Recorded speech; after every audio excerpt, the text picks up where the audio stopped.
Buongiorno, good afternoon, bon après-midi. Donc, nous allons commencer. Merci beaucoup d'être ici. Thank you for being here. Grazie di essere venuti a questa sessione della Camera Canadese Commercio su intelligenza artificiale.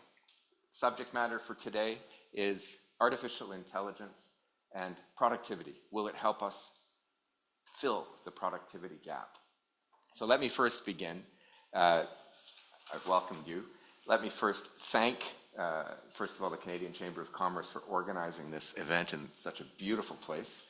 It is a fantastic, un posto meraviglioso, have to say, in my mother tongue. Secondly, thank our sponsors. I imagine that they will be thanked later, but a number of them are here in the room, and you see them occasionally scrolling through on the screen. So once again, thank you for helping us put this together. My role is to be the glue in between a couple of fantastic panels that you are going to hear. First, though, I will give some opening remarks and then have the pleasure of introducing two very outstanding people. So let me begin by noting a date. A number of you will smile when I say it, but November 30th, 2022.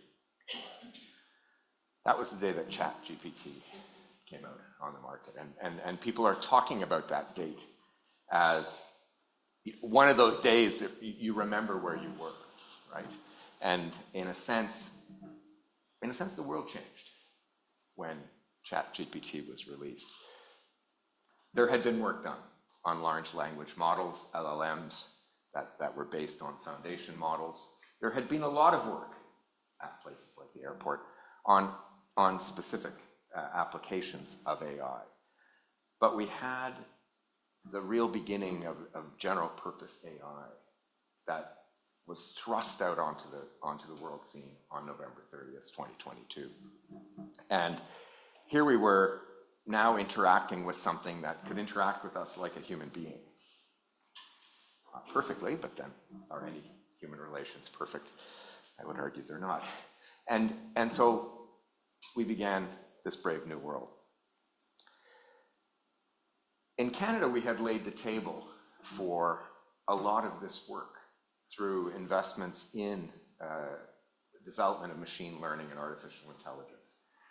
Some of you may recall that I was Parliamentary Secretary to Minister Baines between 2016 and 2019 when we announced the Pan-Canadian AI strategy, when we announced the CFAR grants, the CFAR chairs in artificial intelligence, when we began investing through the Strategic Investment Fund, and when we created the superclusters, two of which were focused on artificial intelligence. So we laid a lot of the infrastructure down on work that had begun in Montreal with Professor Yeshua Bengio and then Mila, and in Toronto with Professor Jeff Hinton and Vector, and in Alberta with Professor Rich Sutton at Amy. So we had a wonderful tripolar base upon which to build, and indeed many of the things that we are now dealing with, the technologies that we're talking about, including ChatGPT, are a direct result of a lot of the work that was done in these institutions. And so Canada has had an outstanding role to play. Now, in terms of governance, we have Bill C-27 in front of the Canadian Parliament. There has been now an act in Europe, the EU AI Act, that has come into force, and there is movement in the UK, there's movement in the US, there are voluntary codes and whatnot in place. And they, to me, represent the challenges of AI governance. How do you balance between protecting individuals versus fostering innovation and catching everything in between? What we do know is that this technology will be disruptive. It will affect how we work, it will affect how we play, it will affect how we live, it will affect how we learn. In short, it has the potential to disrupt many of the things that we come to know as our society. I can tell you that as a jurist, it's having an impact, not just in terms of governance. How do we govern AI? And the EU AI Act is one example, but also it's illustrating lacunae in current normative structures. How does AI interact with intellectual property rules, for example? How does AI interact with privacy rules, for example? How do we protect individuals where we find examples of algorithmic bias, for example? Again, these are all phenomena that we're seeing play out in legal circles right now. And finally, I would add, what's the environmental impact of all of this? We're going to need to think this through because of the demand on electricity and the demand on, in particular, clean electricity. And where it's not, and it's usually not, we're now to a point where the whole impact of the cloud, the carbon footprint of the cloud is greater than that of the airline industry around the world. So we've reached an important stage. There's a fear as well that AI, having a self-driven capacity to it, this sort of autodéterminisme en français, means that we may not be able to control it as human beings. And again, this is a fear raised by Professors Yoshua Bengio and Geoffrey Hinton, two of the godfathers of AI. We need to hear what they're saying. But that being said, I don't think we can put this on pause. I don't think that's realistic. It simply has to be that we, as ethical human beings, have to develop artificial intelligence systems and develop AI acceptance in the way we interact with AI in an ethical manner. It's up to us to set the guardrails. As some have said, we need to keep human beings in the loop. And I think that's absolutely correct. We bring empathy to the table. We bring compassion to the table. We bring a sense of ethics to the table. That needs to be our contribution in this dialogue that a number of people are using as a metaphor that we will have to have with artificial intelligence.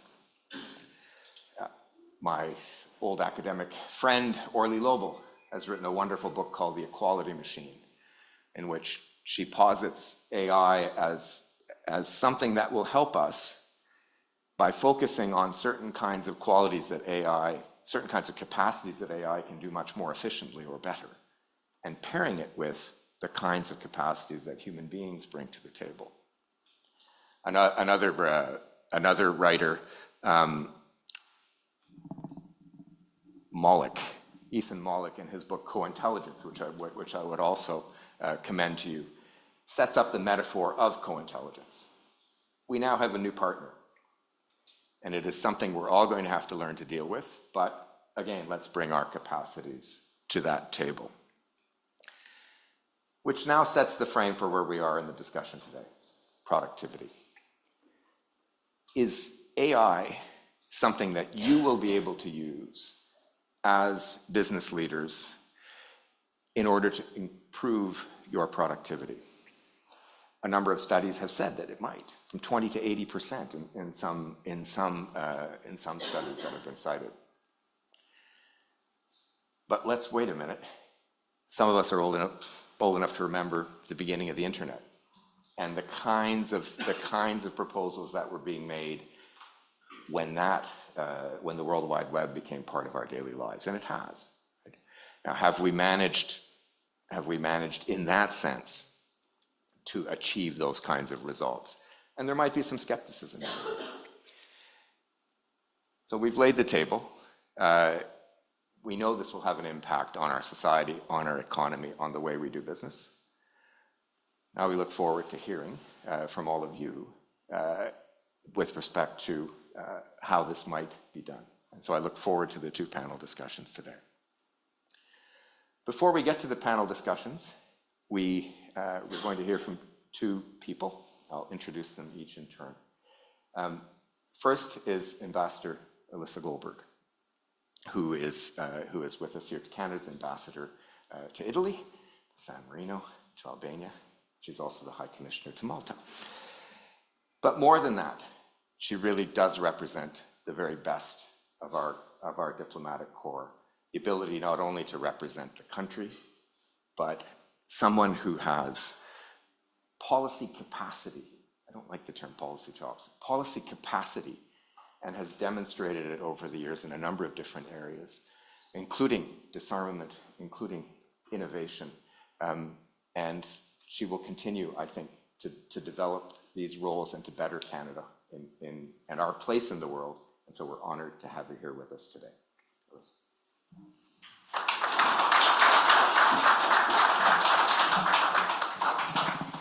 It's always nice to get an endorsement from the boss. Allora, buonasera, benvenuti a tutti. Sono veramente contenti che siamo qui insieme per questo evento molto importante.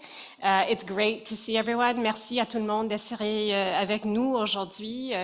Comme l'ambassade, on est très content qu'on avait eu la possibilité de vous accueillir ici cet après-midi.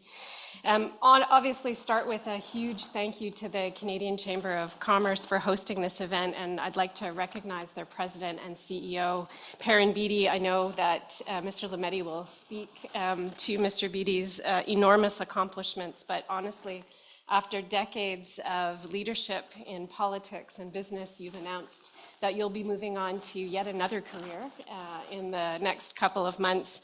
And I just wanted to recognize your contributions, and please know that at least on behalf of the public service, we're enormously grateful for everything that you've done for Canada. So thank you very much. It's a real privilege for me to be able to participate in this afternoon's conversation. As was noted, innovation has been part of my brief for a long time. Prior to coming out here, in one of my previous roles, I was the champion for innovation and experimentation with our Ministry of Foreign Affairs. And that gave me the opportunity to look at how innovation was going to impact Canada on the horizon. So what does that mean for our business and our economic growth, but what does it mean for how we engage with other countries around the world? What does it mean in terms of how we position ourselves as Canada in a global marketplace of ideas? And so it's really important that the Chamber's decided to pick this as the theme for this afternoon. It's certainly an issue where I believe that Canada and Italy can and should be collaborating with each other. It's one of those issues we'd identified as an area for growth. This is where I say things that most Canadians don't know, which is that Italy is Canada's second largest trading partner in Europe. And that is something I'd like more of you to talk about. I'd like to see more of you engaged on that. Our two-way trade in merchandise has increased 58% since 2016, since the provisional entry into force of CETA. And of course, for our Italian friends in the room, please encourage ratification of CETA. Prime Ministers Trudeau and Maloney talked about the importance of artificial intelligence when they met a couple of weeks ago in Toronto.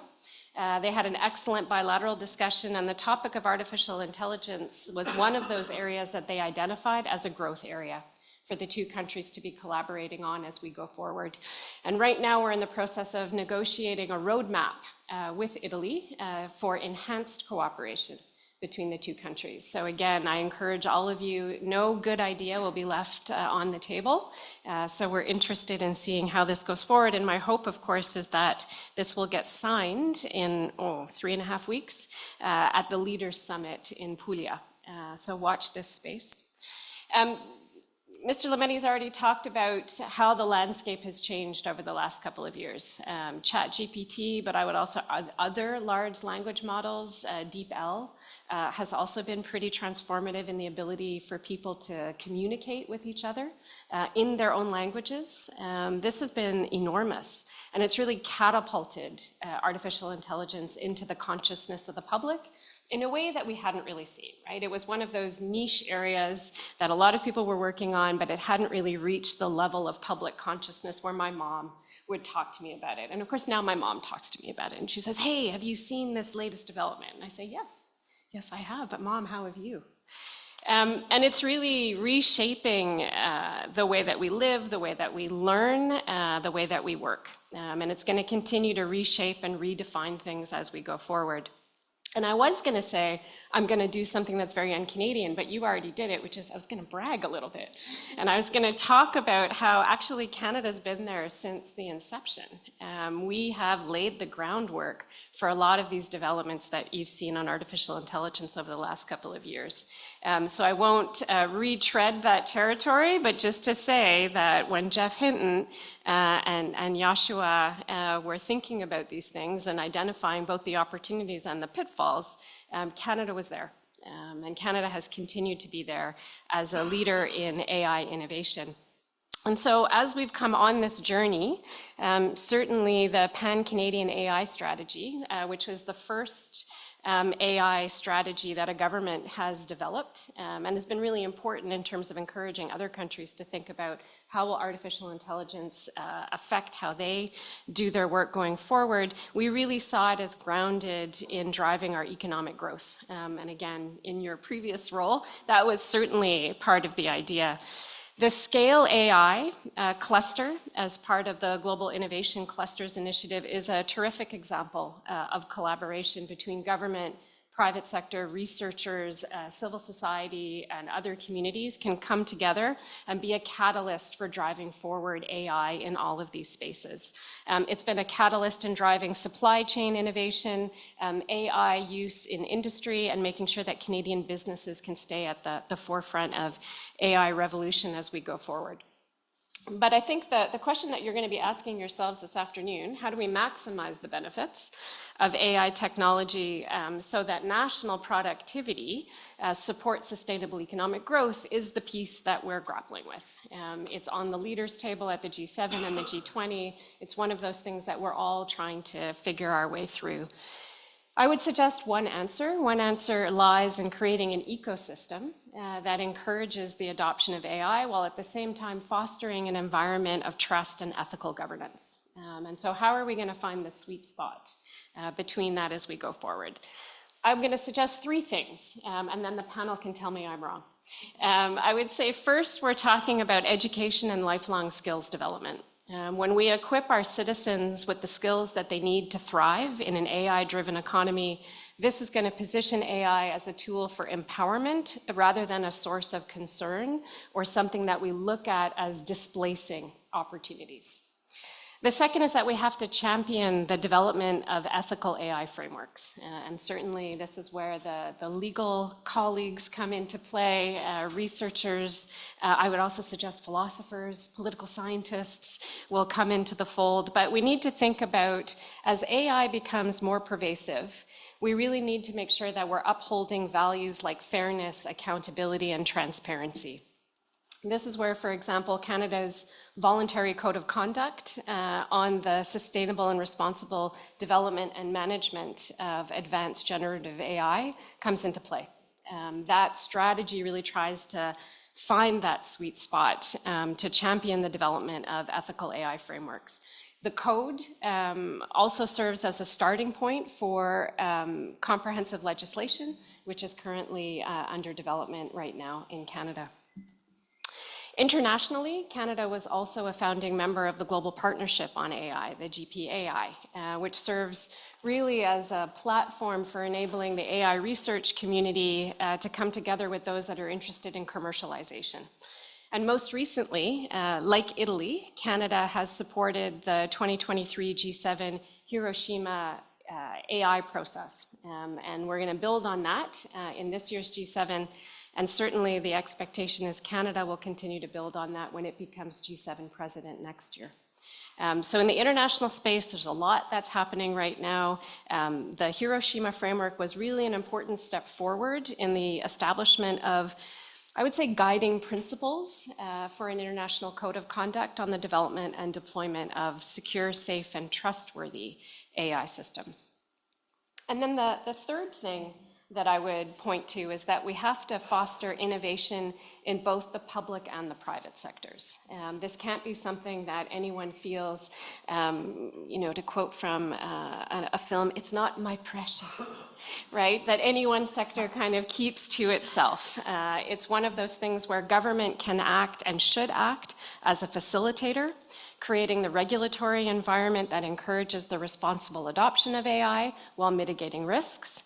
And our businesses, on the other hand, have to embrace AI, not just as a tool for cost cutting, but looking at AI as a strategic asset that can unlock new value and enhance productivity, which is what you're going to dig down into this afternoon. And I think in Canada, we're already seeing the transformative power of AI. We're seeing it in how we're approaching agriculture, healthcare, finance to natural resource management. AI is really enabling Canadian businesses to make data-driven decisions, ideally to optimize operations. I've certainly heard that from a number of Canadian firms that come through here, and to innovate like they never have before. It's freeing up the space so that we're also putting our people where they can add the most value, and ideally taking away from them some of the tasks that they shouldn't have to necessarily spend their time on. So there are some terrific examples in the room. I think, for instance, of the Port of Montreal. By leveraging a predictive tool powered by AI, the port has improved its operational planning, analyzing variables such as ship arrivals, rail car deliveries, storage capacity, and workforce availability, so that they can maximize efficiency and deal with bottlenecks. That was one of the things that came up a couple of weeks ago in Milan when we had the G7 Transport Ministerial. And this example was one of the ones that we looked at and discussed. In the realm of natural resources, we're also seeing this in the Canadian landscape. AI is revolutionizing the way that we manage and protect our environment. It's predictive analytics, for instance, so that we can be better equipped to respond to natural disasters. Day before yesterday was the International Day for Plant Health, and I was talking about how AI actually helps us to predict trends in pests, because pests can actually cause havoc in societies if we don't pay particular attention to where they're going. And frankly, if we don't have pests, we don't have plants, we don't have life. So we need these AI predictive analytic tools to help us to better manage our forests sustainably, for instance, and to manage our energy consumption. And these are all things that artificial intelligence can help us to do. But the productivity question is complex. Without a doubt. AI is integral for our future prosperity, but it's got to be a tool, as you said, that's combined with human ingenuity if it's going to have maximum effect. And that really requires ethical governance to make sure that the gains that we're making can be directed in the most positive way possible. AI as a technology is evolving at such an incredible pace, but it's up to us as diplomats, as members of the business community, as business leaders, as policymakers, as researchers, to make sure that the evolution reflects our ambitions for it. It shouldn't be driving the train. We should be making sure that it's going in the direction that we think is going to be of the most benefit to our societies. I think building on really strong accomplishments, Canada is ready to play its part. We've certainly said to our Italian colleagues that we're looking forward to working with them and other G7 partners on the way forward in the coming year. And so as we look ahead to 2025, we'll be partnering with all of you through our G7 presidency so that we can have an AI-enabled future that's productive, inclusive, and sustainable. So thank you very much. Merci infiniment de m'avoir invité cet après-midi. Je suis très encouragée qu'on aura une discussion très productive. Grazie e buon lavoro. Grazie.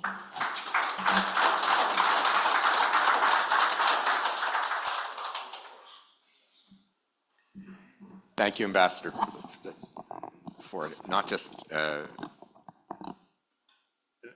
welcome and the table setting, but the wisdom of your comments. So thank you. This will help move our discussion forward today. Now this, for me, is a real labor of love. I get to introduce the Honorable Perrin Beatty. I won't rehearse what's in his bio directly. Rather, I want to say that we all owe a debt of gratitude to Perrin Beatty, an immense debt of gratitude as Canadians and non-Canadians in the room. 21 years of service as a parliamentarian, seven different ministries, leadership at the Chamber of Commerce, leadership at the BBC, at CBC, sorry, not the BBC, leadership at the CBC, leadership in the university education sector, leadership in the private sector. Perrin has had a positive influence on so many policy debates across a swath of subjects that have had a positive impact on our lives. And notwithstanding the intellect, notwithstanding, and I have to turn to French and Italian here, la sagesse, or il fatto che è giudizioso, so notwithstanding that judgment that he has, he maintains a humility and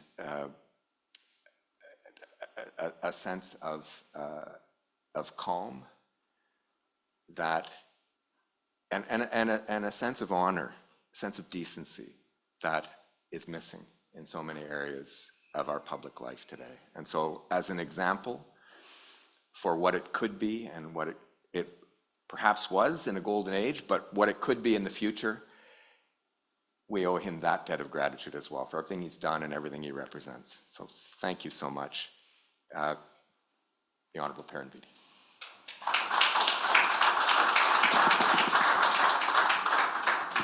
Well, Ambassador, ladies and gentlemen, David, thank you very much for that gracious introduction. I could have used you in the 1993 election. Nobody was saying those kind of things about me in those days. What a treat it is to be here, and I'm daunted, first of all, following the two of you with your trilingual fluency that you've demonstrated. I'm still working on my English, and not with great success. It is a tremendous pleasure to be able to be here and to welcome each of you in joining us today. I think we're in for a terrific discussion. The only challenge for those of you who are on the panels is that the two introductory remarks by David and by the Ambassador were so comprehensive and so far-reaching that it'll be quite a challenge to find things they haven't already touched on, even in such an important topic as this. For those of you who don't know who the Canadian Chamber of Commerce are, we're Canada's largest business organization. Through our network of about 450 chambers of commerce and boards of trade across the country, we represent about 200,000 businesses in Canada, every size, every sector, every region of the country. And as a result then, the issues that we're talking about here at the B7, the issues that we're talking about today, are very relevant to our members and are of great importance to the Canadian Chamber itself. If I can just come back to the two people who preceded me, for our friends here who aren't from Canada, or particularly from those of you from Italy, the fact that we have sent one of the finest members of our public service to represent us here as head of an outstanding team in Rome speaks to the relationship and the importance that the Government of Canada assigns to the relationship between Canada and Italy.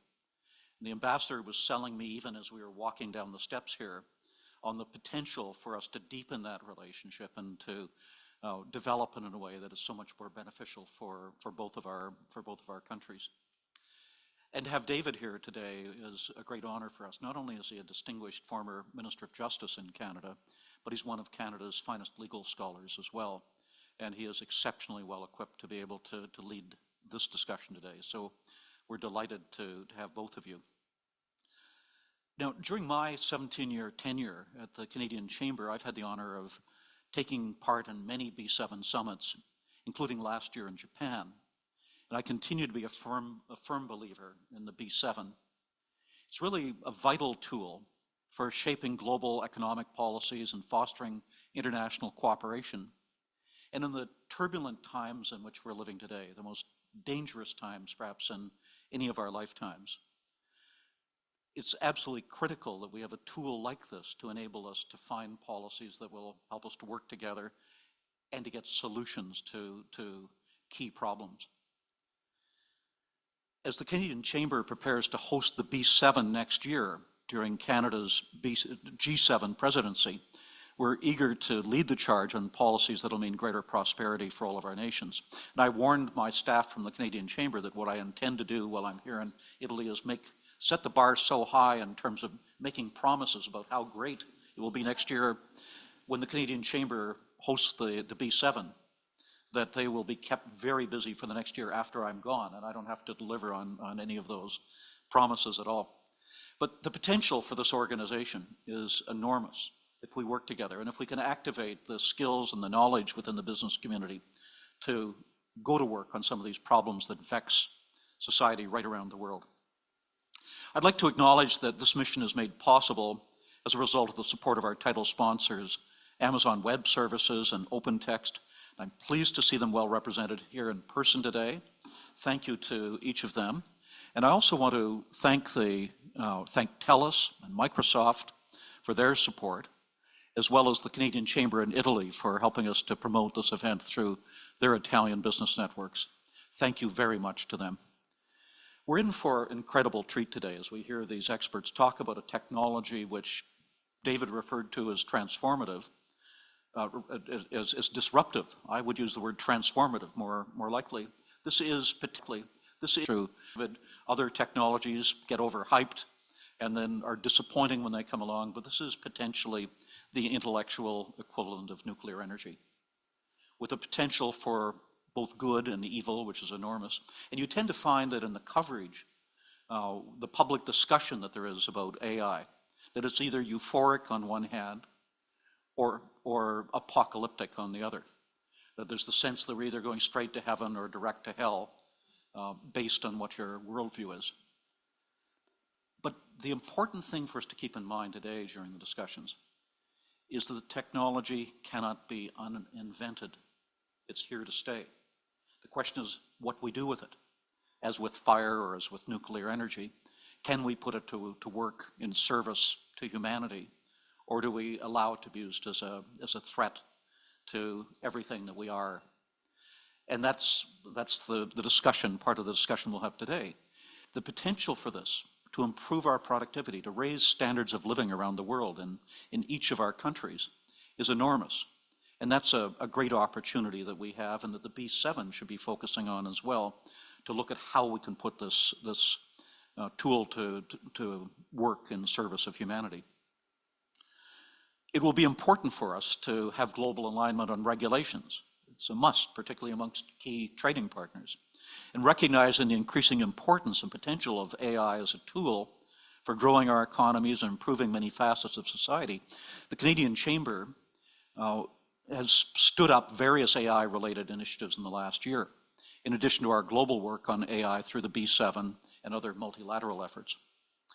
We launched the Future of AI Council at the Canadian Chamber, made up of over 30 companies who are developing and deploying AI technologies in Canada.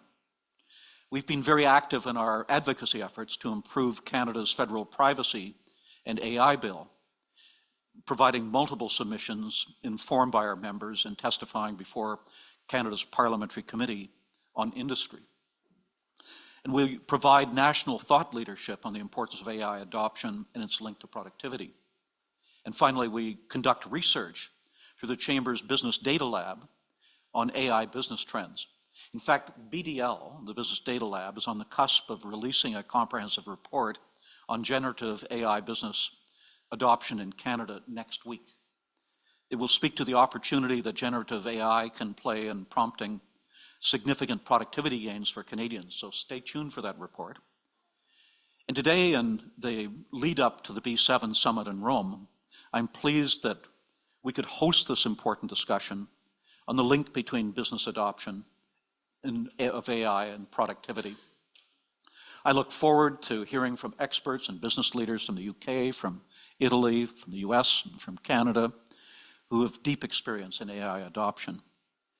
And to kick off that panel, let me introduce you to Catherine Fortin-Lefebvre, who's Vice President of Strategic Policy and Global Partnerships at the Canadian Chamber. She's an outstanding member of the team, and she'll serve as our moderator today. So thank you all for being here, and I look forward to connecting with many of you in person during our reception. Catherine.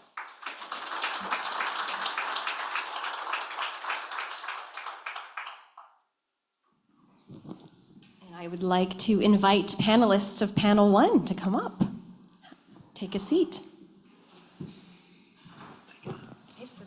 We're going to be sharing our microphones.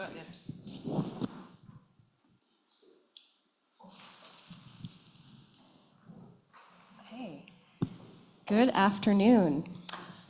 So the stage has been set, and we have lots to talk about. We're going to dive deep into AI adoption from a business perspective. We have an interesting panel today because we're going to hear from 3 different types of perspectives and from different countries, in fact. A nonprofit organization, an association that's focused on technology from the UK, a multinational company that you've never heard of, and also an Italian organization that is involved in actually the deployment of AI and digital technologies. So without further ado, I will allow every panelist to give a short introduction about themselves and the organization they represent, starting with Giulio Ranucci, who is from the Rome airports. He is in charge of innovation and technology for the airports in Rome, and I believe has quite a bit of experience in digital transformation. So look forward to hearing from you. Thank you. First of all, thanks for the invite. Being a Canadian, I'm living here for like at least 20 years, so feel kind of proud about it. And so Rome Airports has been working on innovation as one of the key pillars with sustainability to actually enhance the way, and obviously to enhance how we can improve the way passenger feels and lives our infrastructure. So being now for 7 years in a row best airport in Europe, but at the same time and having a strong commitment when it comes to passenger experience as a whole. We leverage on innovation quite much, and on AI as one of the main pillars, so maybe you can deep dive later. Personally coming from different sectors, from finance and the travel industry as well, so from the high-speed train and Princess Cruises actually in Vancouver, so I've been born and raised there, so I've quite into the travel industry as a whole. So obviously the airport, it's a perfect fit when it comes to complexity, having in Rome roughly 160,000 passengers every day with roughly 60 countries and languages. So that's the struggle that we live, and the potential as well that we see with startups and with the technology as well as AI. Thank you. Thank you, Julia. We couldn't ask for a better use case and examples in terms of all the countries you deal with, the different jurisdictions, and the number of passengers you deal with. So looking forward to hearing about that. And I'd like to introduce you to Marc-Etienne Ouimet from Amazon Web Services, or AWS. He leads the global AI ML team in terms of policy at AWS. Marc-Etienne? I think you guys did really outstanding in finding Canadian Italians who can speak about artificial intelligence. I mean, just in your ability to source that, I am extremely impressed. Maybe they used AI to do it. Yeah, maybe they used AI.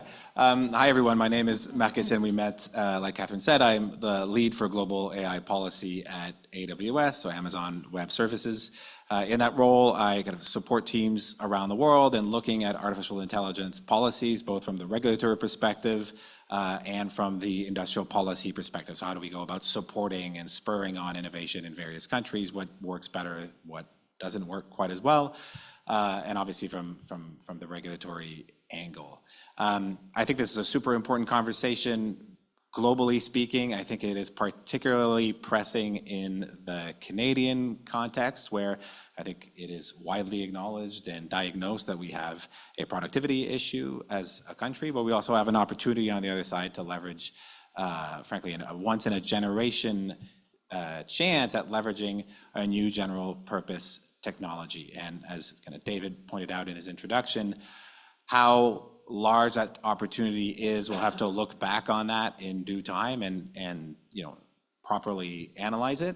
But even at the lowest end of the spectrum, these are rare opportunities and chances. And there are numerous papers out there. There's a very good one from Stanford that look at like the history of general purpose technologies as they've rolled out over the last kind of 150 and 200 years. And those countries that have been most successful often aren't the ones that invented the general purpose technology. So obviously Canada's very proud of the success it has had in fundamental research associated with AI, but the ones that have been most successful have been the ones who have been fastest at adopting and deploying the technology at scale.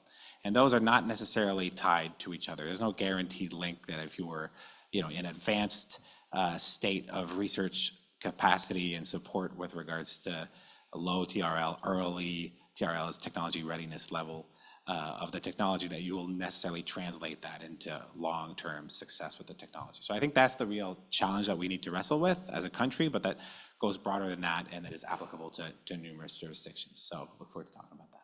Thanks. Thanks, Mark. And Sue, thanks for sharing that mic. Sue from Tech UK. Yes, a Brit who doesn't speak French or Italian. I apologize, my education let me down. But it's a real thrill to be here, and thank you so much for inviting me to be part of this event and this amazing panel. So Tech UK, for those of you that don't know us, we're the UK Technology Trade Association. We're a membership body of over 1,000 member companies who make up the Tech UK family, some of which are in the room, so hi. And I'm a Director of Technology and Innovation, so I lead all our programs of work that look at current technologies, and we include data and AI in that, as well as cloud, digital ID, digital twins, the technologies that we know are having an impact now, but also what's coming down the line. So looking at Web3, quantum, semiconductors, future semiconductors, and increasingly high-performance compute, exascale compute, increasingly all those conversations touch on AI as well. So the convergence of this conversation is really, really key, and just in not to where we are right now, but where we're going. Just want to say it's great that we're kicking this off, looking at adoption. This is so fundamentally key, and as our brilliant opening speakers said, and stole all my notes, so thank you very much. We're parts, and I'm sure Mark and everybody here are parts of so many of those discussions, right? How do we get regulation and governance right? How do we get ethical regulation and responsible innovation right? How do we look at this from a skills point of view, from a future work point of view, from a safety point of view, from a competition point of view? From an intellectual property point of view, there's so many topics and so many issues on the table, and they are all fundamentally important. But we need to get this conversation balanced as well. We need to focus on the opportunities. If we are brave and if we adopt and if we encourage and help companies, large and small, public sector, I completely agree, as well as private sector, to adopt, deploy and use AI technologies, the value and the benefits could be transformative, could be absolutely. We also in the UK have a productivity challenge. So, how can we use AI to help us address that challenge? And I think it's really, really key that we balance that conversation. Part of what Tech UK does is we also developed, when the G7 was in the UK, a Tech 7. So I know the B7 is meeting. The Tech 7 met a couple of weeks ago, and we put forward a proposal to the G7 looking at it from a technology point of view. So Tech Nation is our kind of a Canadian part of that. We have to do this together, right?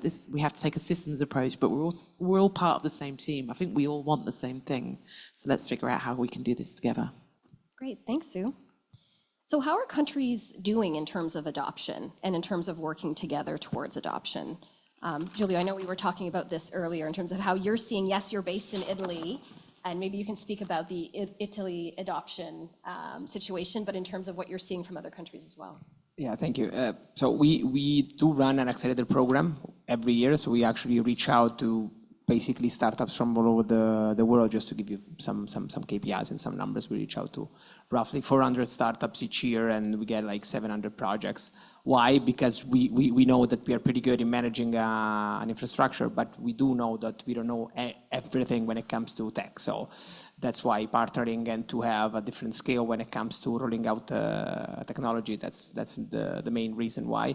And that's why we even partnered with currently 9 worldwide airports to actually develop projects jointly. Why? Because it makes no sense to test something just in Rome and then you land somewhere and you don't see the same tech, like on biometric, for example, which is a perfect fit when it comes to how we deal with public and private. I mean, we are a business that have to constantly deal with the two worlds, right? So in terms of countries, obviously, We see lots of potential, obviously, on the North American market in terms of the readiness in the adoption phase, because obviously even on the skilling of the employees, it's a key factor. In terms of development and in terms of solution, we see lots of potential from the Asian market, especially in India, in Singapore as well. But to be honest, I mean, from our point of view, the most important, like when it comes to when it comes to rolling out those technology in the corporate, we just defined an AI policy like last week. So it's pretty, which is something that we needed, because you never know. I mean, everyone was using since the 30th of November that we were mentioning, everyone is using those tools, and we never know which kind of document, which kind of information actually go through this system. So we do have now a policy, but obviously our aim is to actually embrace those technology to empower our employees, and they need to be not affected by those tech, because when it comes to innovation, for example, we are rolling out a solution with autonomous vehicle, which is actually a Canadian startup as well. And with that, we do have 15 chairs like moving around. And obviously the employee that was pushing the chair would say, yeah, but now what I'm gonna do next step, right? So we have to leverage on this fact to actually enable them to see the potential and to actually embrace those technology much more. Usually we do an example when it comes to flight. We do flight, I guess, commonly, and we know the pilots use machines to run a plane after a certain stage, right? But that is something that actually enables the pilots to focus on security and safety inside the plane. So that's what we need to embrace in terms of AI, like to live like time to do something that it's much more useful and actually more focusing for people to make the difference, instead of doing like a standard task that it doesn't bring like lots of value to the employee. Thank you. Thank you, Giulio. Mark, how are countries doing? How are different countries doing? How are they working together? All of the questions.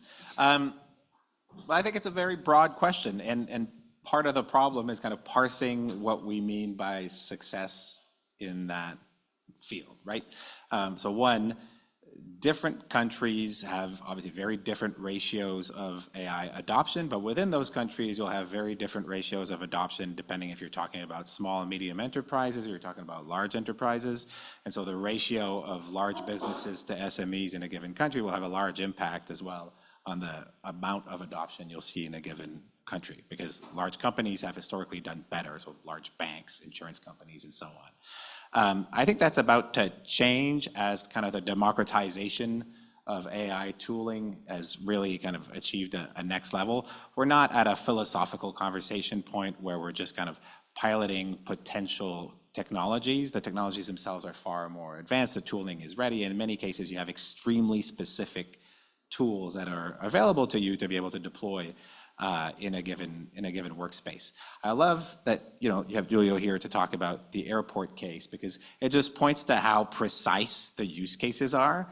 And yet when we talk about like the artificial intelligence and the risks and extremely broad categories.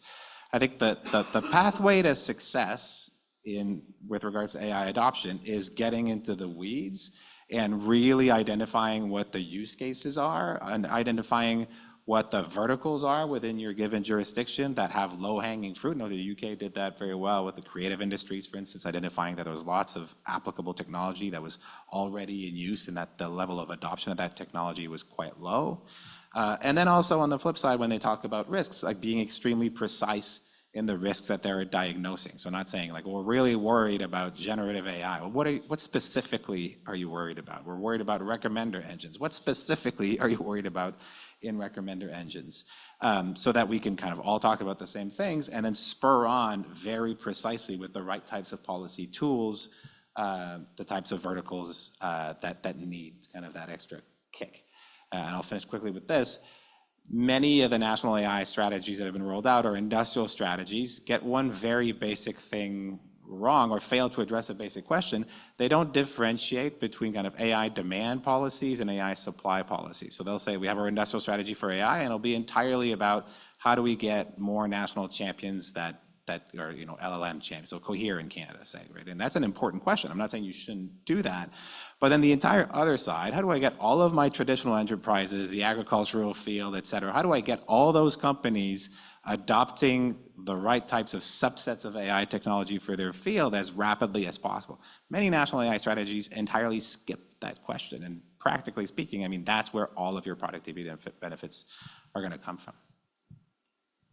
Yeah, to use another movie analogy, if you build it, they will come. So you build the greatest, you know, AI infrastructure, the greatest skills, the greatest workforce, that's great. But if the customers aren't there, if they're not, if the companies aren't going, what does AI mean for me? And that may not be, and some of my members, forgive me if you're in the room, you can hate me for saying this, it may not be an LLM. It may be something very basic. It may be a different AI tool that can really just give an organization or a company, an SME or a growing medium-sized business who's got some workforce challenges, you know, who needs some extra help. It might just give them that boost. And I think I completely agree. We need to find those case studies. We need to find those examples. We're doing a lot of this at Tech UK about trying to tease them out of what does it mean to put AI into action? What's the value? What's the benefit? What's the actual productivity gain? And then if you can see it, you know, people can see it. They can imagine it. How could that be me? And it's not just about getting adoption, it's then scaling it up. And to Mark's original point of, yes, it's those countries that have the infrastructure and the tools in place to do that quickly, that will achieve a lot in this area as well. I think there are some really great initiatives of where countries have worked together. So the UK and Canada have looked at kind of responsible AI innovation. I've been to Toronto and had like bilateral events there. Other Canadian cities, I'm sure, are available, I have to say that. And there are some great other, you know, bilateral relationships. But then how do you scale that up? And one thing that I have constantly in my mind is, you know, we have the G7 and the Hiroshima Principles, really important, absolutely fundamental, moving that forward. We have the AI Safety Summit happening again in Seoul next week, broadening that conversation out from just safety to safety, inclusivity, and innovation. I was at GPay in December. We were in GPay in December, and there was a growing conversation there, not just academia, but also industry. So how do we start bringing these conversations together? Is there a kind of international like harmonization or interoperability between all these different conversations? Because they're all looking at trying to achieve the same thing, maybe different aspects of the same thing. But I think there's increasingly for industry as well as you operate internationally, it's becoming a very complex environment to navigate.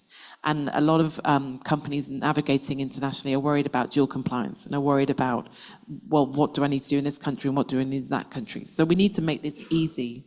And if we can make this easy for companies to do what we're all requiring them to do, then that creates clarity and certainty for those customers that want to apply and use those products and services, that will then develop trust and confidence in those services that will then drive up adoption. So there is a like virtuous circle here. And I think we just need to kind of tease out what we really want, what's the outcome that we're all trying to achieve here. Thank you. Would you be able to share some examples in terms of economies that are doing a good job in terms of adoption? Either, so do you want to get?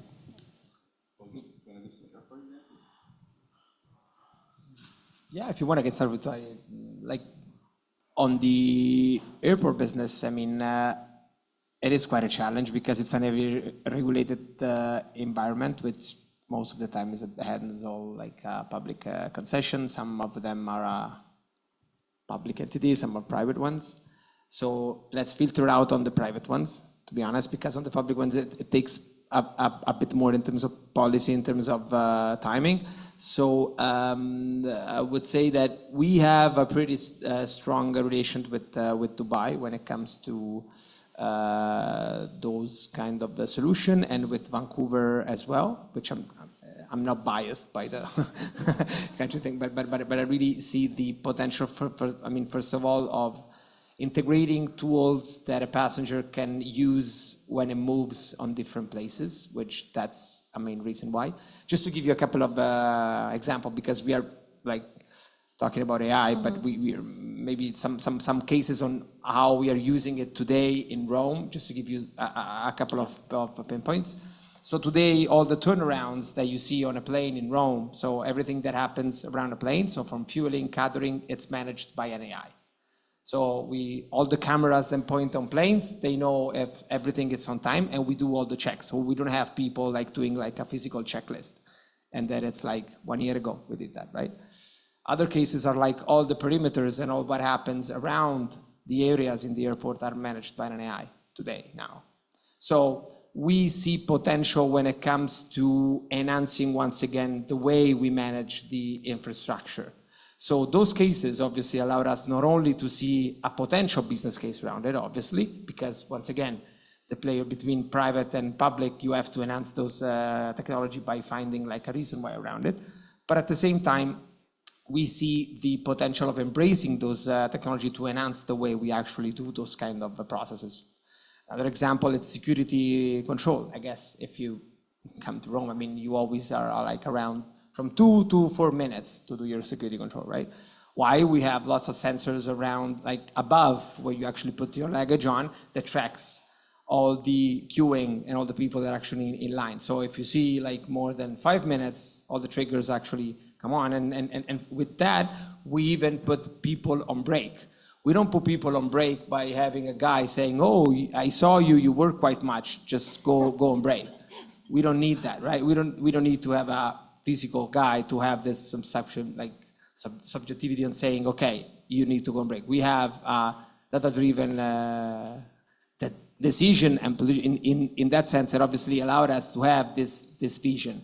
So the struggle that we saw when actually we started like talking only about Gen AI, right? So everything should be like Gen AI and chatbot and stuff that we as an airport, we see a huge potential in that sense. But once again, we span from kids to seniors, so different languages, different cultures. So obviously we cannot just say, yeah, we're gonna switch to a monitor with a bot around it and you just relate to it and that's it. I mean, we're not gonna have people doing information desks anymore. That is not the way we want to embrace AI, right? Because that's not keeping the quality and the customer centricity when we do things. So it's important that we see AI, but how we actually develop those solutions and those projects. So to be honest, I see the potential of this project when it comes to worldwide scenario and benchmarks at even airport, when we see a common solution and we see the passenger and the client and the user, depending on the business, at the center of this process. I mean, if we see the potential that if I interact with something, but then when I land or when I move around the city, I can relate to the same chat and ask different things. Not so many verticals that I have to pop in on different dozens of tools. So that's the way we think about that. It's a conversation for another day, but one Oh wonders yeah, I can bother you for like a couple of hours. No, but I'm just saying in terms of the parallel, you think of all the efficiencies in the airport, one wonders if we could apply that to government services, how wonderful the experience would be. Or airports, that would be fun. Or Canadian airports, yeah. So thank you for that, that's great. Mark, what are you seeing in terms of the different economies and who's been more successful at adopting, has more potential? It should be no surprise to anyone that the US are extremely strong with regards to AI. I mean, I talked about large companies. I mean, that's a component of it. There are a huge number of large companies in the United States, and so those are fast first adopters. Other good examples, though, I think you can point to the UK with regards to the supply side. I talked about like companies who develop artificial intelligence solutions and commercialize those. I think they've had an outsized amount of success and influence in that space. And frankly, that seems to only grow with momentum as more and more companies are not only springing up out of the UK, but are transferring many of their operations to the UK. So I think that's a path to success. On the adoption side, again, not surprising, but Singapore is always, on almost all things, policy-driven, extremely thoughtful. They have a program there called like the CTO as a service that they've put in place that accompanies SMEs in essentially just identifying what their specific AI use case would be, have use case specific like support and financing and are essentially like going around and targeting those use cases very aggressively and trying to get adoption rates rising there. And you've seen kind of a growth of success. I think I don't want to be quoted on the numbers here, but it's tens of thousands of use cases that they've worked on and rolled out. So I think those are kind of, good to point to from a macro level, but I think it's more interesting when we dive in at the micro level, like we do with the airport use cases, to really see who's, succeeding. And I have so many of those types of interactions where I was at an event with the Cincinnati Chamber of Commerce. Surprisingly nice city, Cincinnati, you wouldn't think. And honestly, I had a negative view of it, and it was completely unwarranted. But like everybody there was coming up to me and telling me about the use cases in their business that they're trying to roll out and like how excited they were. And I was at another similar event in my hometown of Montreal, and I was talking, and this again, this is not empirical, like large macro stats here, but I was talking to a vice president of a PR firm that competes globally, and I asked them, I was like, are you guys leveraging, AI tools? I was like, oh no, like there's so much fear around AI, we don't want to touch that. I was like, I would be more afraid about where your business is going if you're not even looking at what the use cases are. I mean, how are you going to compete on a global bid to kind of generate, images of skiers for Rossignol skis at a competing price if you're not looking at how you're going to leverage this technology? It sounded crazy to me. So I think the more we're able to like highlight those types of individual use cases and get them out there, and then use an existing infrastructure that we have. Canada has things like the IRAP program and other MyTax in the university world that it can leverage to try to generate more of those success stories. The countries that are doing that, I think, are most successful. Sue, what are you seeing from the UK perspective? Definitely. Well, thank you for that plug, Mark. I'll pay you later. I was reflecting on that because I do think we are, in the UK, we are strong and we do punch above our weight, as it were. And then the question is, well, why? What's working in the UK?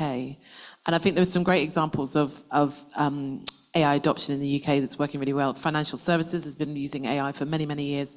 Transport, we're seeing huge investment in autonomous vehicles, and the AV community had a huge investment last week in a company called Wave that's based in the UK. And so a lot going on in different sectors and industries, logistics, manufacturing, they're all kind of poised to really explode in terms of how they're using AI. But I think the UK,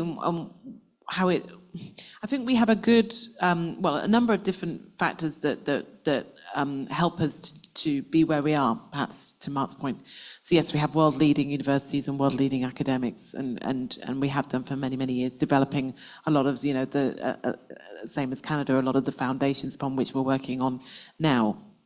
We have a really supportive regulatory system and regulators who are spending the time to look at what does AI mean for their sectors and their industries. We've created something called the Digital Regulators Cooperation Forum, the DRCF, which brings together 5 of the key regulators, so looking at communications, looking at financial services, looking at data. And I always forget, it's a bit like the Seven Dwarfs, I always forget one, but go and check it out. And they're coming together because they know that the companies that they work with will go across these regulators, and they know the questions that are being asked will be common across these regulators. So how can they develop a joined up regulatory approach that then helps businesses, again, back to that certainty and clarity of, well, what do I need to do and how do I need to comply? I think the UK's regulatory approach that we're taking to AI, which is different from the EU's approach, our regulatory approach is agile, it's supposed to be flexible, it's pro-innovation, but it's also putting the responsibility for what are the ethical, it's adopting ethical principles at the core, but it's about what are the rules of the road. They come from the regulators themselves because they know the sectors, they know the industries, they know the companies. So it's taking that sectoral approach rather than a kind of high-level approach that others are taking. And I think that's going to put us in good stead. And we've got some great government-funded programs, Bridge AI. We've got an AI adoption forum that's the UK government set up. A lot of investment has gone over into research, but also into helping businesses understand what this could mean. We need more of it, but I think overall, it's the business environment, it's the academic strengths that we have, it's that regulatory environment that is supportive, it's that sandbox environment, that kind of, we want to figure this out together. I think all of that helps to put us in a good position. Great. And it's nice to hear about other countries' perspectives and what's working in the UK. I mean, in terms of Canada, we know, from our business data lab, Mr. Beatty alluded to it, BDL has done some research in terms of AI adoption, and the rate that we had noticed was about 6% adoption, and that's like throughout all types of companies, and to Mark's point, it really depends on the size, right? So it was much lower for smaller companies and much higher for larger companies.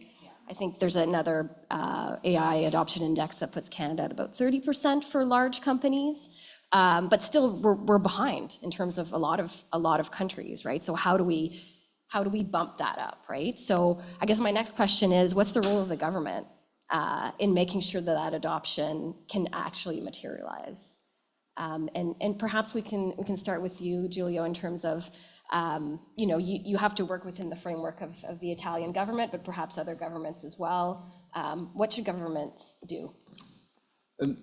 As I was thinking, I mean, thanks for the question, but I mean, I was mentioning before, I mean, we as an airport, I mean, being the main hub of this country, obviously, it's a main role even to face those kind of technology. When it comes to biometric, to e-gates, I think that most of you guys use the machine to actually do all the controls of your passport. Then, especially even during COVID, where things were changing like in, I don't know, hours.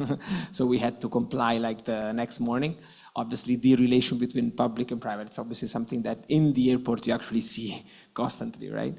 And in that sense, I mean, our relationship, it's always fruitful and it's strategic in the long term. I mean, we have been working on biometrics since 2019.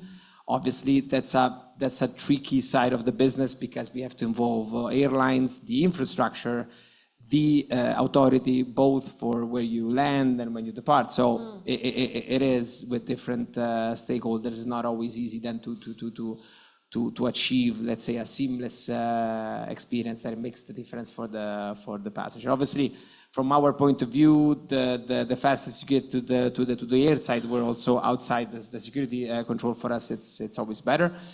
But in that sense, I mean, when it comes to policies, it's important that we start once again from the passengers. I mean, we need to actually think about laws and compliances that actually sees the potential when it comes to the end user. So every time we see policies that they comply on the theoretical methods, because we have lots of laws even at the European level. So I mean, when we have to comply, yeah, we can comply. But then if we see a usage rate that it's above 2-3%, then we say, okay, it's there, it's fully compliant, but they're not using it, right? So we need to be in a scenario that actually the potential for the passenger, then we actually see it, right? So next month, actually, we're gonna start a trial with ITA that actually sees the enrollment even on your mobile app. So from the airlines, you actually can enroll directly from home. Because why? When you get to the airport, if you have to do another lineup to do the enrollment of your face, then it's something, why I have to do it? I mean, why can I just do the same thing that I was did since yesterday? So obviously the compliance between those two words is always something that we have to take into consideration, not to overwhelm with policies, but to think about the end user. Okay. Thank you. Customer-centric.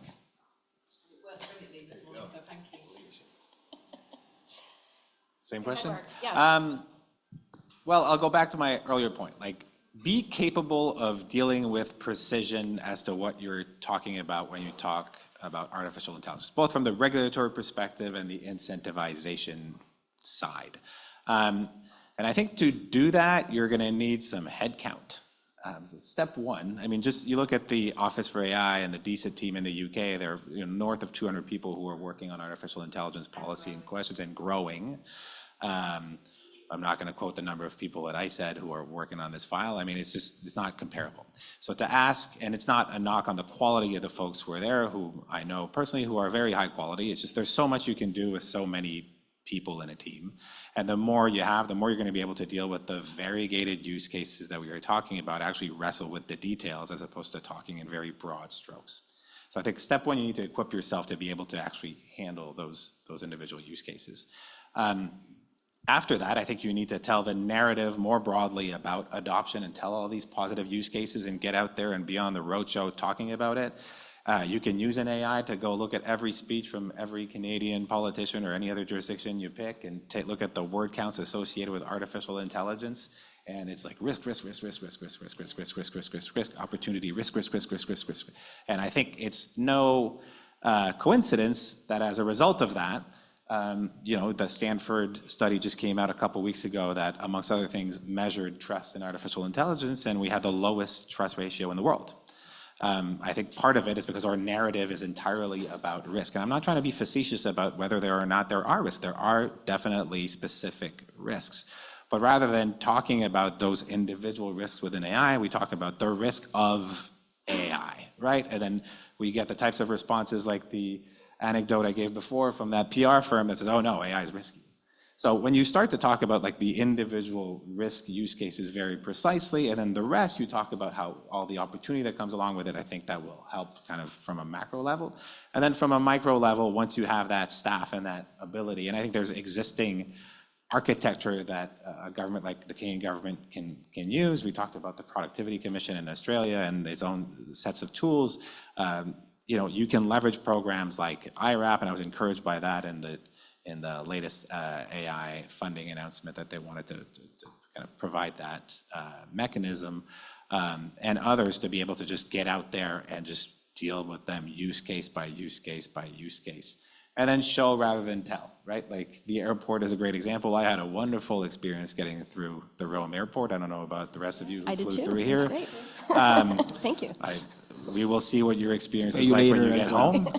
I think those are opportunities for governments to show what AI can do. And I think we're at an inflection point right now versus, I've been doing AI policy for a decade or so. It was mostly philosophers in the room 10 years ago. We're not there anymore. You're going to very quickly see those jurisdictions that are adopting successfly and at scale versus those that aren't. And it's going to feel like the way we talked about Japan in the 80s. It's like, oh, I went to the future, and those that aren't. And I think that should spur motivation to be able to demonstrate that governments can roll out technology and be leaders in this space and not necessarily be technological laggards. Great, so precision, don't reinvent the wheel, build capacity. Deal with existing real use cases. And customer-centric. Yeah, well, let me see what I can add to that. And absolutely, Mark, that's what I was hopefully trying to say at the beginning about just getting that balance of the conversation. We have to talk about risks. But if we only talk about risks, then we miss, or we're at the danger of missing the trick in terms of not talking about the opportunities and the benefits. So I completely agree. So government's role, I have 4, but some of them might have already been touched on. So one, which I don't think has been touched on, is government as a customer, government as a procurer of AI tools and technologies. And this is something that the UK government's looked at doing and focusing on as well.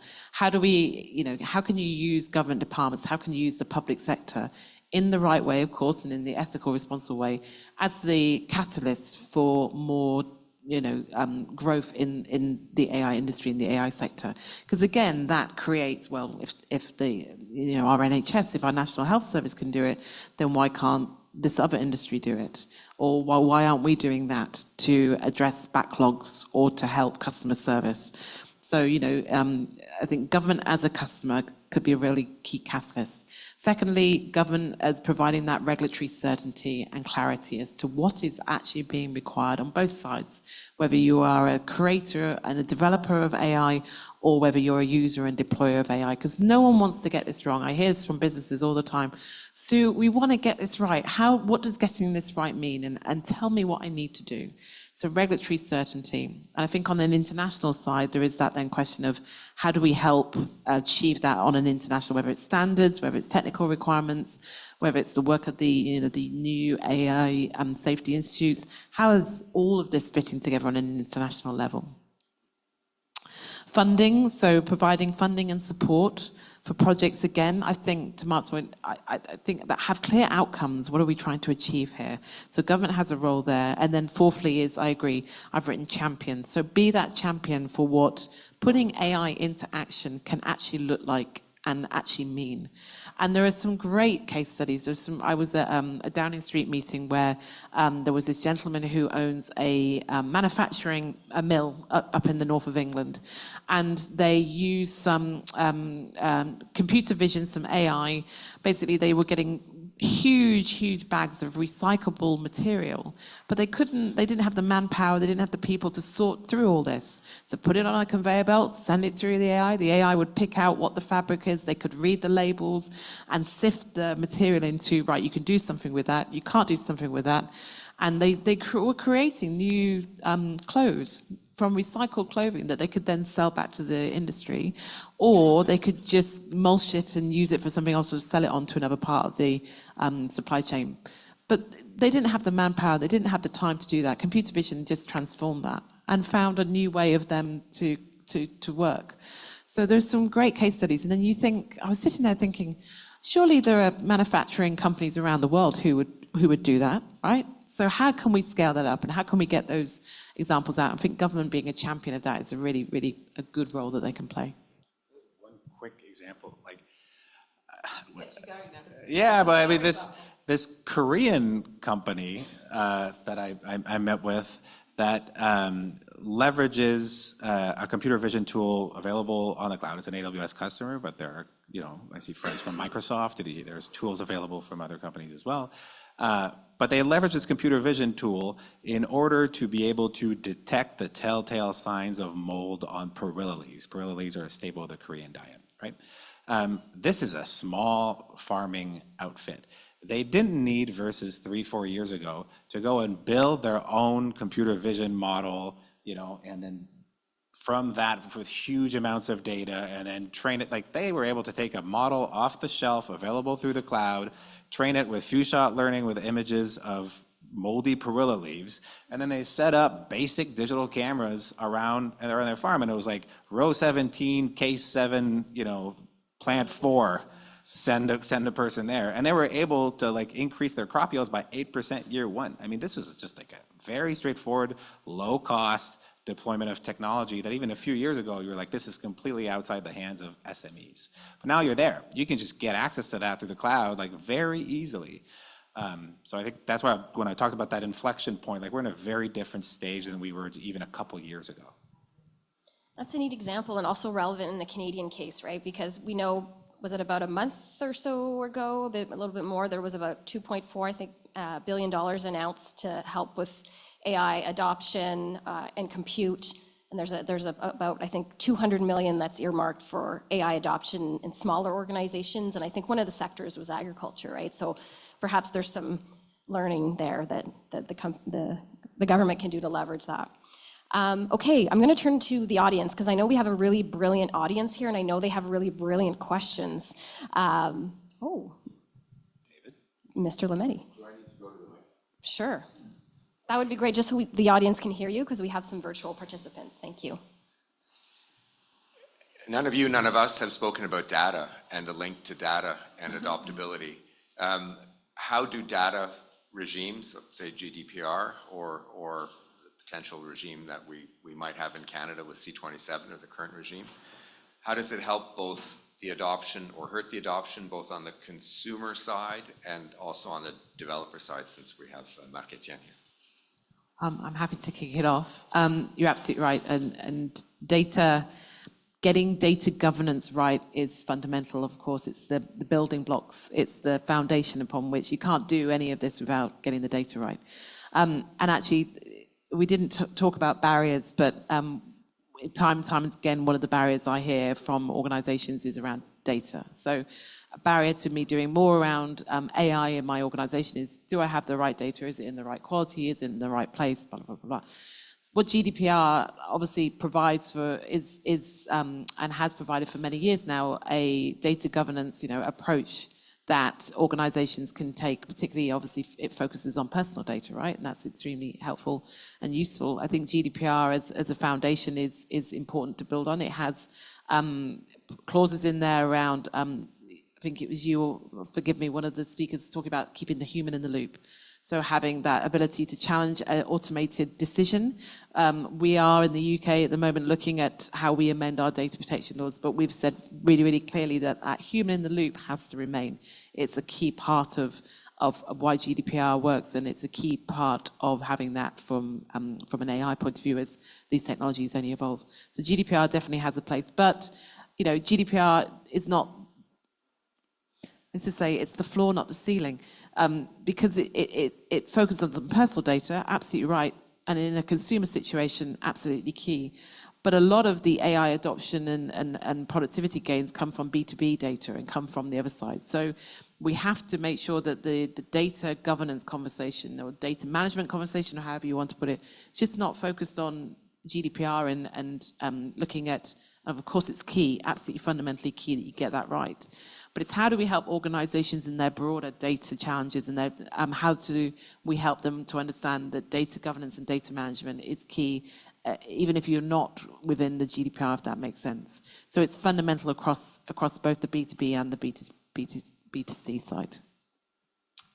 If I can add on this, talking about like data when it comes to some cases, we do have like a data lake where we actually pull in all those information. So first of all, so we don't have any data of the passenger, right? Because those are from the CRM of airline, and we don't know even the age, that we don't know the history of the client. We are just an infrastructure that you go through to actually get a plane, but you're not a client of us, right? We're in the middle. So our challenge has always been, and that's why we tend to relate much closer to airport, because we don't have company much similar to us, right? We do. Makes no point on challenging, except for the local that actually get parking in the area. But in general, I mean, we don't have those data. How we did that, I mean, we defined like a data lake, and we say, okay, let's get all the data of people that obviously GDPR compliant, but let's start matching them on the retail side, right? So let's manage. Probably we will find out that 20% of the Gucci store from 5 to 6 does like most of their income on that flight. And that flight, it's like 100 meters far from that shop. So why we are putting that flight so far away from a shop that they have this relation, right? We never actually thought about that. I mean, we never had a one single pillar with all the data in it, right? So we just saw that Gucci was that approach, but we know, because when you buy something, you scan your boarding pass, so we know where you're going to. And we assume that if you're going to Canada, in our system, you are a Canadian. We don't even know your passport. We just know that you are going to Canada. So we don't know what kind of passport you hold, right? So, but we can manage that if you are going to China or we are going to Singapore or whatever, you are more tempted to buy some goods, right? So why we don't do an advertising customized close to that gate that actually push you with a promo doing something on the retail side? So those are the kind of trigger that a private company should leverage much more when it comes to managing data. And when I go to the CEO and say, okay, but why we have to do that? Because that's the business case around it. Because if not, you will never leverage about that. Yeah, because now we're just gonna be ending to the geeky, nerdy thing about managing of data, but you don't see any potential. So I think that it could be interesting to actually see some practical cases on that. Thank you. Now I'm questioning all my shopping at airports over the years. I don't know about you. Which, by the way, shopping in airports are royalty based, so we actually get it, okay.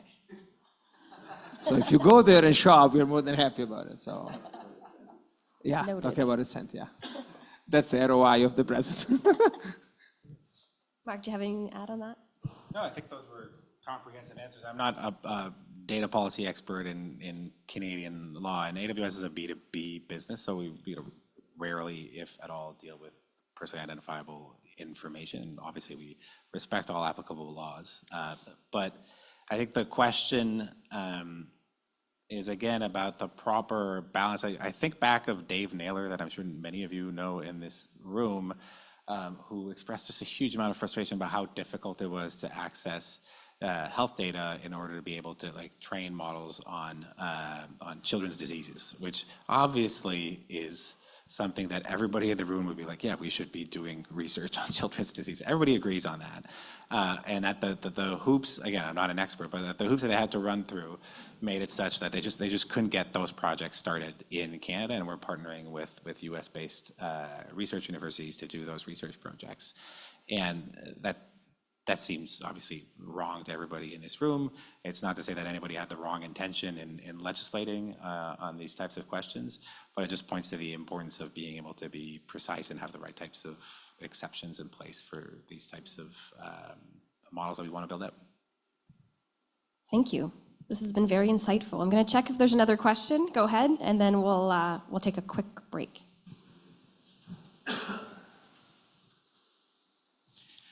Thank you for a very interesting conversation. And of course, the panel has been on topic of AI as a productivity tool. So I hope you'll forgive me my question that it will be a little bit out of scope. As cars, as internet, which are been huge productivity tools as well, they're also used enormously for leisure. Do you think, what are your thoughts regarding AI for future leisure usage? Also because leisure application often help the acceptance of the technology. So I was thinking maybe you have some thoughts on that. Yeah, if you want, I can. To be honest, the first months, I mean, after the rollout of generative AI, we always thought, I mean, I remember when social media came in, right? And we said, oh, in companies, we have to block them because then they're gonna fool around with them. It's gonna be like an entertainment side. I mean, why? So they blocked everything. I used to work on a high-speed trader with it. They block everything, no? But then we got the point after a couple of months that maybe we can clusterize more so we can make money out of the fact that we know much better what they like, what they want. So why we don't leverage on those platforms, right? So we started actually using them. We started doing like campaigns on it, and they got all popped up and everything came out. Again, on AI, and that's why we actually build a policy around it. We are hiring talents in general, and we see that, I mean, AI plays a huge role. I mean, if you ask someone like from the university, like doing that, I mean, they go on an AI tool as their default place, right? So we never knew what they're gonna share on those tools, and they're gonna train those tools with something that we don't want to be shared on those tools, right? This is not the answer of saying we should build our LLM. I mean, I even went through that phase when companies said, oh, let's make our social media. Yeah, right. But then Facebook has a couple of thousands engineers, and you have 3 guys, then they can struggle with the CEO says that, but you say yes, but it's not really something you should do, right? And on AI, I'm scared that some companies and some corporates were gonna end up in saying, okay, let's do our own, right? There will be some kind of plug-in on some mainstream tool. So yeah, I mean, there are lots of risks, and there are policies to be taken place. But once again, turning back to the public sector, it's not just to have the law and to have the theoretical background. You have to see what actually works, right? Talking about Amazon, right? I mean, with Anthropic and lots of tools that are around it. I mean, I don't know if they never gonna go to the B2C side, but yeah, I mean, I think that in this very early stage, we should embrace and see the potential and then clusterize what is actually needed, but the risks are actually there. Thank you. I think just another little quick, oh, you can go ahead, but it's a quick thing on that. Like there's this app called Suno AI, as far as I know, unrelated to Amazon, so it's not a plug for anything. But you go in it and you suggest a song that you would like to hear. So you'd say an 80s power ballad about an AI and productivity panel in Italy with a bunch of Canadians. And it'll pop it out, with great lyrics, and it'll be an 80s power ballad. It'll be awesome. Yeah.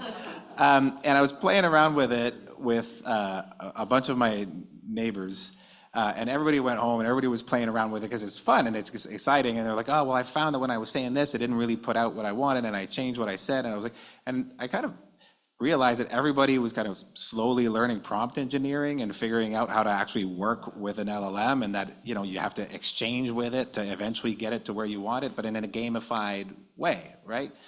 And we even did a school project with my son on this, where he kind of documented the steps that he took to eventually get to the right type of prompt. And I think that's going to be really useful when we talk about that broad education about how you interact with AI across a whole bunch of different sectors, is to gamify some of those aspects. Yeah, David Fraser, this is outstanding. I just want to sort of highlight, I want you get you to comment on the following, sort of connecting the dots. We're talking about policy. We're talking about you can't uninvent what's already been invented. You're talking about implementation, I would call it execution. What happens when we are executing at speed and scale in the absence of regulatory frameworks and two different paradigms being public and private? The private's going to run off and leave the public sector perhaps in its wake behind. Can you just talk about, and I don't, you know, it's not about risk, but what's the reality of what does this look like in 1 year, 4 years, 5 years down the road, when in fact we see a divergence of execution on how we use this technology? It's a big question. Yeah, thanks for the question. It's really tough. I mean, we all know that half of Europe GDP, it's basically, if you take like the 7 big tech corporates, they are half of the European GDP, and one of them, it's like probably the same size of France. So we know the scale. I mean, that's why turning back on why every single corporate should do their own makes no sense. So I think that we are in a world where this balance must be always met, because it can be, it can be something that could lead to something that we don't even know, because obviously tech companies are in those kind of numbers, but luckily enough, I think that the balance will always be, I'm developing something that makes sense for the end user or the actual clients, because I want to see the revenues out of what I built, since I'm an IPO, post-IPO, so I have to make basically to my shareholders to do something like that. But talking about, once again, an every regulated business as ours, think about how risky it's for us. We never fully embrace an AI decision in an airport, never. There is always someone, in some ways, that checks finally what we are doing at the same, because obviously for us, improvement, it's never something that has to be close to substitute what we do today. Because it has to be, as I was saying before about pilots, we have to focus more on security and safety, and we have to use AI as an enabler to do our process, standard process, better, but not to actually go all in and say, okay, they do. And that's why on customer care, even if there are lots of tools, lots of Gen AI on it, we are not going that way that fast, because obviously for us, the human relation around it, it's still a key role. So I don't want to take time from. Sue. It's a good question. It could be a panel all on its own, so thank you very much for the question. First of all, I think you need to recognize we're not starting from scratch, right? There are rules, there are requirements, there is regulation, there are policies in place. It's then how you build on it. And I think this is why we think the UK's approach is the right way to go, because it is an approach that can shift, it can change, it's going to be agile, it's going to be iterative, it's going to flex and move as the technology flexes and moves. So the regulators will have the ability to, scale up the requirements, or perhaps even scale them down, depending on how the technology evolves and how it's being deployed and used in reality in each sector and industry. They know the sectors and industries, they know what's happening, right? So it's having an approach, as you say, as things move really, really quickly, that can move really, really quickly with it, right? I think that's going to be really, really key.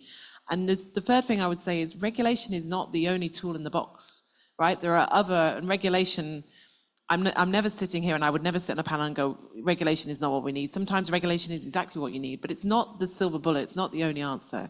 So technical standards, international frameworks, international agreements that have, power behind them and that they're going to be enforced and used.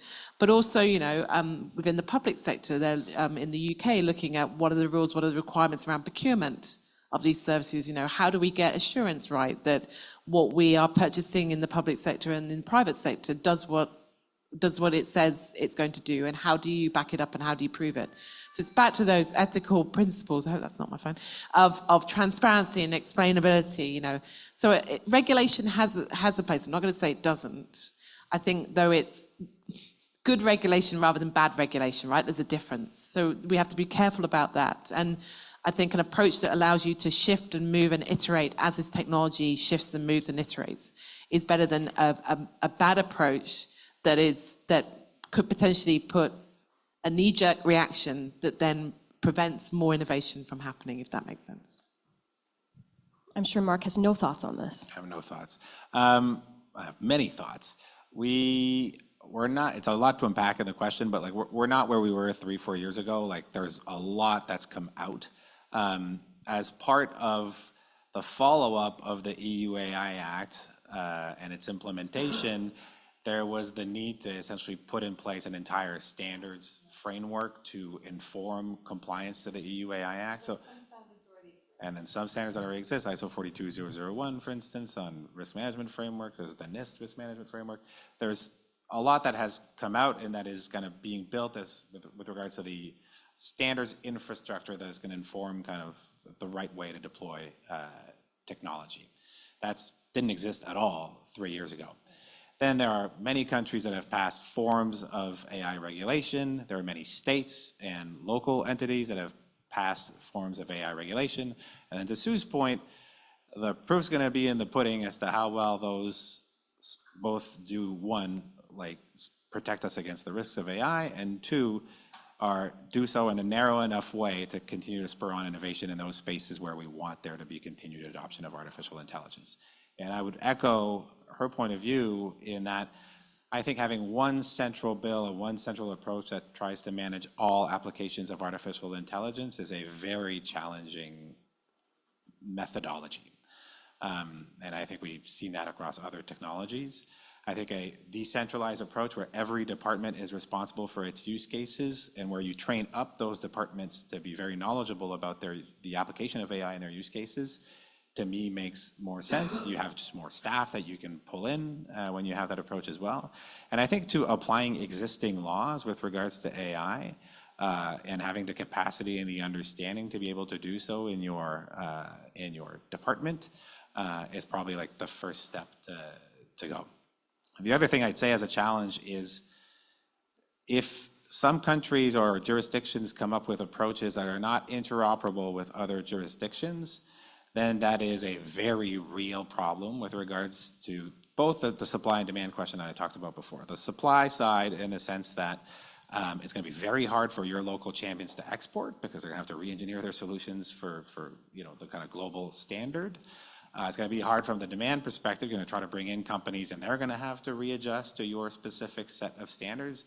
It's the VHS Betamax for those of us who are old enough to remember. It sucks. It doesn't work. You're not going to go buy a Betamax machine now, or PAL for some jurisdictions.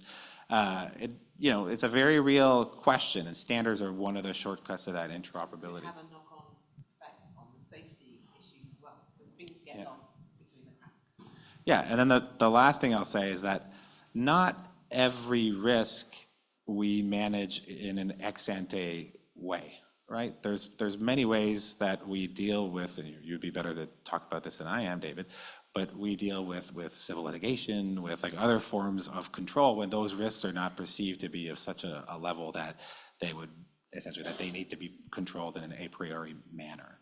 And so continuing to explore the various ways in which we can mitigate risks and not only the central regulatory ways.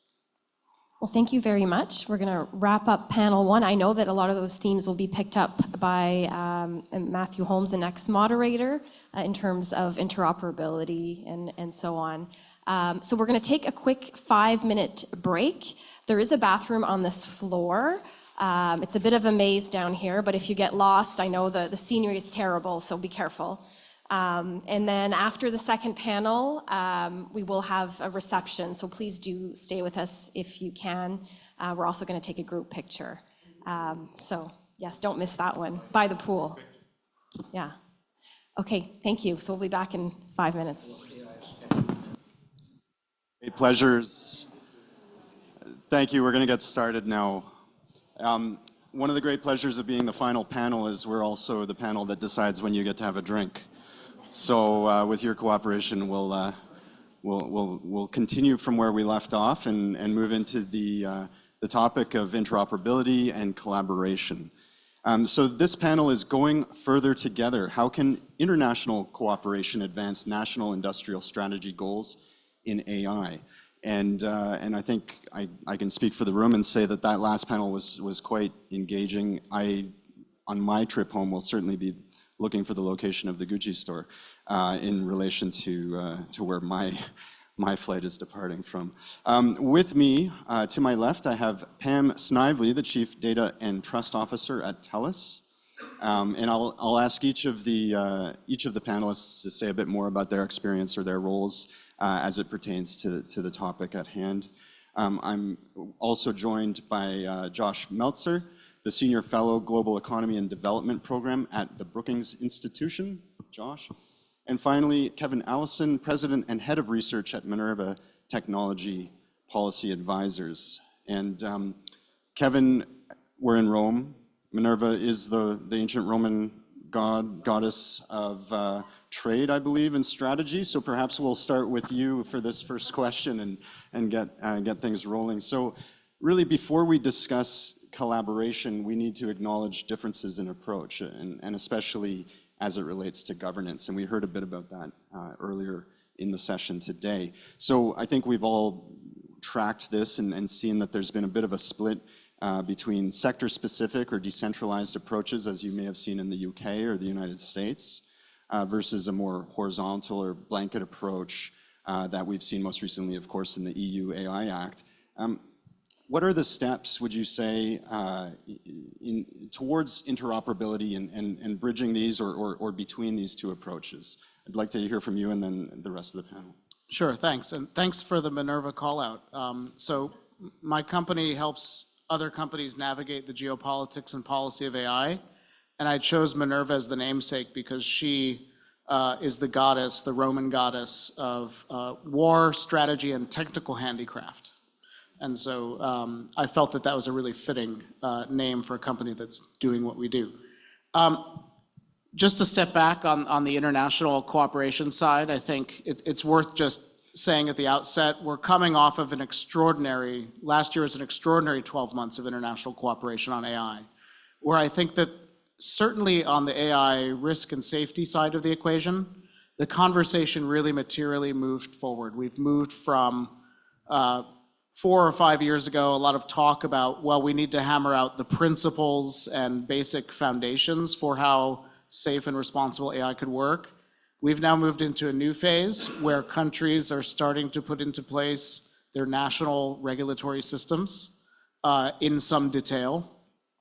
And we're now moving towards an implementation phase where, as you say, in the global conversation, globally, as AI governance has developed, different countries, even within the G7, are taking different approaches. And I sort of look at the 7 countries around the table in the G7, I think there's 2, arguably 3 camps. You have the group of European large economies that have hitched their wagons to the EU AI Act, this kind of horizontal rules-based approach to governing AI risks. You have the US, the UK, and Japan, which are taking a more pushing as much of the responsibility as possible for the details of AI governance down to sector regulators, where those regulators have authorities and competencies, and then trying to figure out ways to fill the gaps and creating kind of horizontal principles to try to tie it all together. And you've got Canada with the C27 bill, the AIDA within that, trying to regulate AI, that I think it's still kind of a little on the fence which way Canada's going to kind of eventually align because so many details of that bill are to be worked out in implementation. So you've got these differing approaches. Certainly there are contrasts between the horizontal rules-based approach that the EU has taken, that France, Italy, and Germany are aligned with, and the more bottom-up sector-based US approach. But that said, despite those differences, I think on international governance, on international cooperation on AI, we made a great deal of progress last year. It was very much centered in the G7. So, a credit to Japan and to Italy from having taken on the mantle from Japan for this year's sessions, and I think a challenge for Canada for next year is how to build on that progress. What was accomplished? Well, we got the code of conduct, the G7 code of conduct for companies working on advanced AI. Talking just very quickly, and just to sort of finish it off, what should the agenda be going forward? I think, and just riffing off of the last panel, we need a broader conversation. The panelists on the last panel talked about how the opportunities and adoption and benefits of AI have been under-indexed in the global conversation so far. I think that's right. I think there were good reasons to start with safety first, but now we need a broader conversation about adoption, benefits, capturing opportunities, and how to make that work, given the fact that these different countries, even within a like-minded group of democracies like the G7, are taking different approaches to the details of regulation. And we need more companies. The global conversation, including the G7 conversation last year, was driven largely by a small number, you can count them on your fingers and toes, of world-leading AI labs and cloud services companies. Again, good reasons for that, but as we learned on the last panel as well, the real value that's going to come from AI isn't necessarily in the tooling. It's in all the companies across every sector of the global economy that'll be picking up these tools and using them in very specific, precise ways to make their businesses more efficient, more productive, and more competitive. And to really start to get that right, to figure out how to actually implement these differing approaches to governments in a way that can achieve a semblance of interoperability between them so that we can still have as large a global market as possible for businesses to sell into. You need to get more different types of businesses directly involved in the details of the AI policy conversation. Pam, would you like to build off of that? Sure. I'm Pam Snively. I'm Chief Data and Trust Officer at TELUS, and just to give a little context about what that means, I have under me the portfolio for privacy, for data ethics, for data governance, and for responsible AI. I hasten to add that the question that came up towards the end there about data, I do think it's critically important that we think about all of these things together, that we can't think about data governance separate from responsible AI or separately from privacy. And then we can't think about any of this separately from the actual implementation of the technology. And so when we're looking at regulation, I think we have to consider not just whether it's going to result in responsible use of the technology, but in use of the technology as well. It has to be both responsible and used. And right now, as has been highlighted, we're not seeing the adoption that we would like to see for the transformative opportunities to materialize. And so I think a big part of that is that there's a lot of confusion about these rules. What's going to happen when it gets pushed down into the sector specific? We've got the horizontal and the vertical, as you've indicated. I don't think we're going to get away from the horizontal and the vertical. We're not going to be able to, but I think we can agree on the principles underlying the technology and how we can actually work towards those principles based on outcomes and try to move towards more technology neutral rules and regulations so that businesses can be focused on outcomes, governments can be focused on outcomes, and that will allow us to adopt. So to me, the critical issue is demonstrating how we're going to be able to actually do this and we've talked about use cases for AI, but along with those use cases for AI go the use cases for the responsible AI aspect of it. And my experience is right now there's a lot of paralysis among a lot of large companies, not because they haven't figured out how to use the technology, but they haven't figured out how to use the technology responsibly, and they're scared about all these risks that everyone's talking about. And we haven't talked enough about how to address the risks. And there are ways to do that, and it's just missing from the conversation. So we're talking a tremendous amount about the legislation, the regulation, the rules, the risks, and no one's talking about how to meet those rules, how to meet those risks and take them on head on. I shouldn't say no one. There aren't enough discussions about it, and I think it's incumbent upon governments and business to get to the table to have more discussions about what's working and the use cases for building those programs so that companies don't feel paralyzed and government doesn't feel paralyzed. Great, thank you. I'm going to want to come back to that caution you've described there in the corporate space. But first, perhaps, Josh, interoperability, the opportunity, and what are some of the steps? Yeah, sure. And first, I just want to say thanks to the Chamber, certainly for the invitation to be here. For those who are not familiar with Brookings, we're a think tank based in Washington, DC, and this is really for me a great opportunity because it marries, the two things I spend a lot of time thinking about, which is I have been working on data and AI issues for a decade now. We lead the Forum on Cooperation and Artificial Intelligence, along with Cam Carey, a colleague of mine at Brookings, and Andrea Render at CEPS in Brussels, which has been a Track 1.5 dialogue, which has included Simon Kennedy's team from the very beginning, from Canada, and officials from the EU were very engaged in the whole development of the AI Act at the Commission level and with the Parliament, and as well as from the UK, Australia, Singapore, Japan, and as well as the United States, of course. And I also lead the USMCA initiative, so I spent a lot of time thinking about North American economic relations, so sort of to bring Canadian economic thinking around the G7 as they take over next year, and AI is a perfect intersection of these two work streams. But I think it might be helpful, when thinking about, I think, interoperability and the governance piece to sort of take a step back, because we actually are running, by sheer coincidence, another FCI dialogue tomorrow afternoon.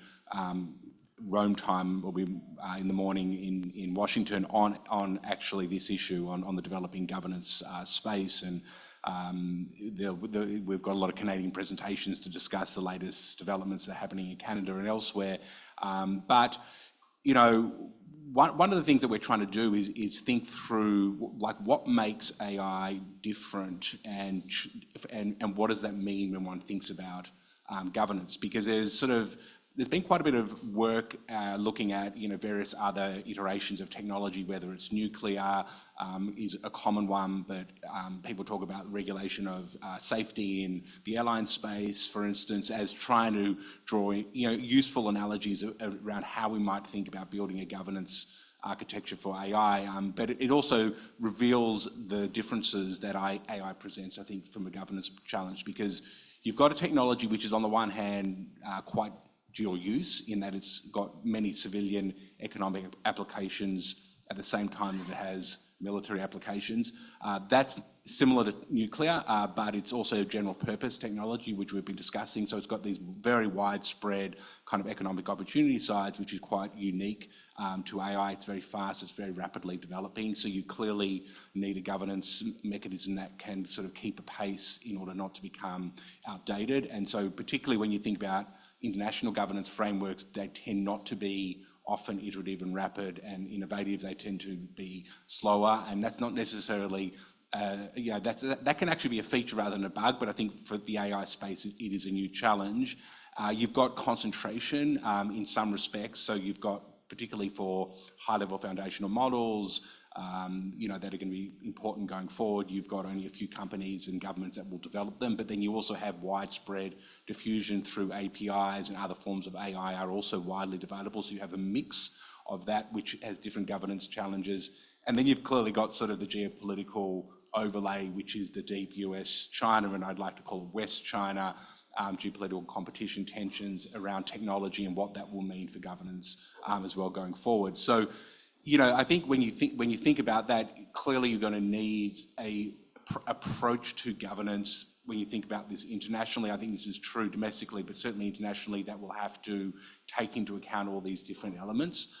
One of the things I see it's a very kind of heterogeneous mixed space at the moment. I mean, there's been a huge amount of progress, but what we've been seeing is a lot of different organisations, forums, institutions essentially getting involved in AI at different rates and with different levels of success. I think the G7, in many respects, has probably been one of the most productive forum for discussing AI, the Hiroshima process, the code of conduct, and so forth. But I think if you take a step back, some of this also reflects smaller groups of, wealthy Western countries that can align on values and on a common approach. Whereas if you look at the G20, which sort of started out doing some good work on AI, has really slowed down. And I think that reflects the involvement of China and Russia and others in that grouping and how far you can take it when you have that range of stakeholders involved. The United Nations is sort of, UNESCO put out some AI principles. The Secretary General's got a high-level expert group that's looking at what more the UN could do, but the UN's clearly got a vision for itself as being quite a big centralised player, I think, in this space as well. But then we were talking before about a lot of the importance of, the standards that are being developed in standards development bodies, which are building on interoperability, a lot of the bilateral work that, say, for instance, has been started in the Trade and Technology Council between the US and the EU, but also bilaterally that other countries are doing, the US and the UK and elsewhere, US and Japan and so forth. So it's a very dispersed mixed space. And I think the question for the governance space is how does it evolve? Is it going to be one where you'll have different stakeholders, different coalitions, different forum dealing with different governance pieces, or do we sort of move to something that's more kind of centralised, like a UN type model? I think that's kind of a key question out there. Right. Lots to unpack there, Pam. I think you have a response. Yeah, I'm so glad that you raised that, because I think this is a key concern that I have in terms of the discussions that we've been having lately around AI and specifically about the risks. And that is a real conflation of the frontier, shall we say, existential type risks that people are talking about, that we're afraid of when we're talking about like the foundational models and the development of AGI, artificial general intelligence, where we're talking about, computers developing biochemical weapons, AI developing biochemical weapons, taking control, and us completely losing control as a society or as humanity. Those are very real risks. Brilliant minds are talking about them, but they are not the risks that most organizations are dealing with, or governments are even dealing with internally. And they require that international collaboration that we've been talking about. But we seem to talk about those in the same conversations where we're also talking about fairness, bias, data quality, transparency, accountability, and how organizations are using these.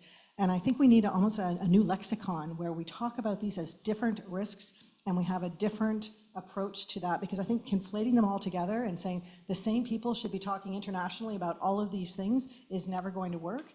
And what happens is, we're trying to have a reasonable conversation about specific use cases, to Mark's pointer on the earlier panel. Let's talk about a specific use case and the risks associated with that, and all of a sudden up come, but there's the existential risk. And so there's no existential risk from doing this particular use case about how you're going to move through airports.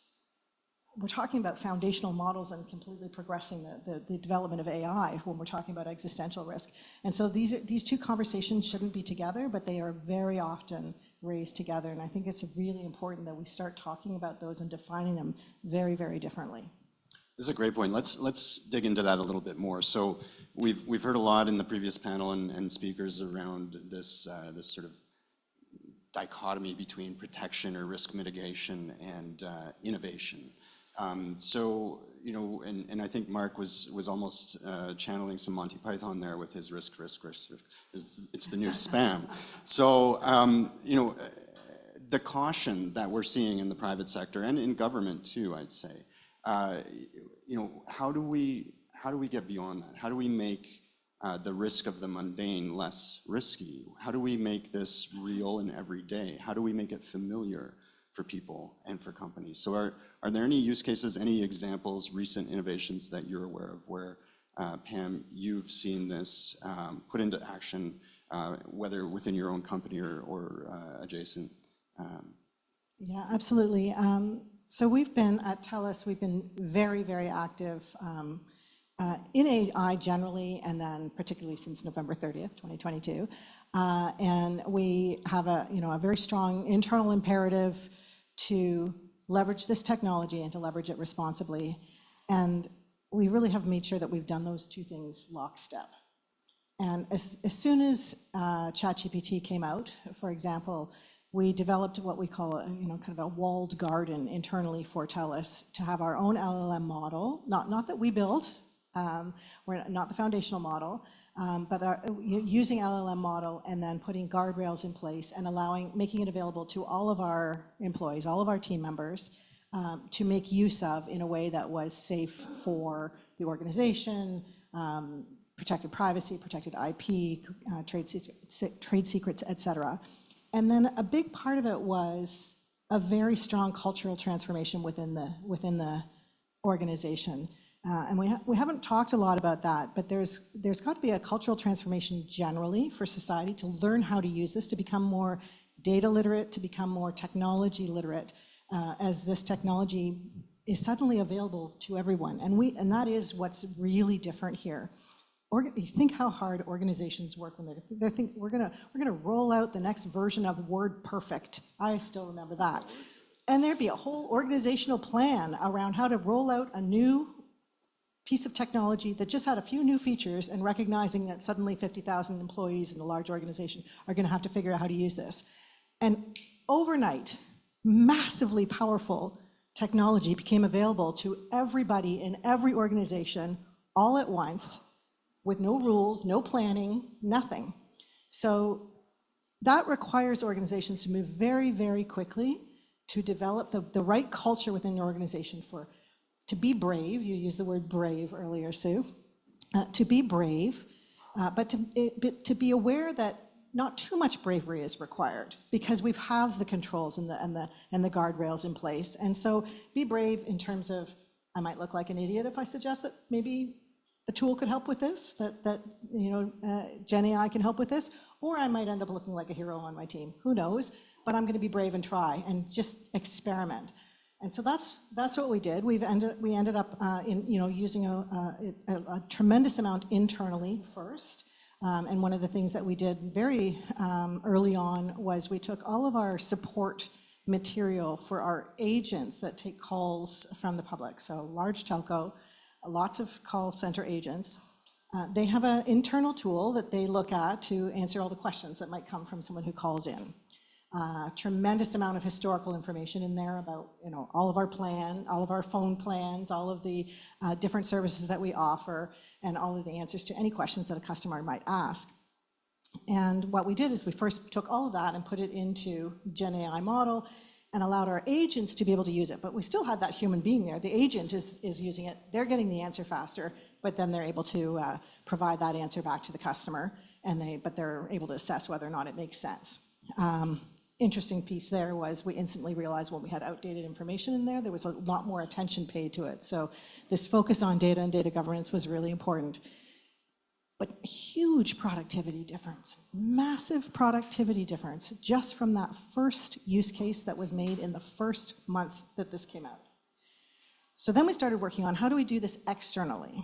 And this is where I've seen a lot of reticence. When I talk to my colleagues and peers at other organizations, a lot of reticence, I call it risk reticence, around using Gen AI for anything that could potentially impact brands, so anything external facing.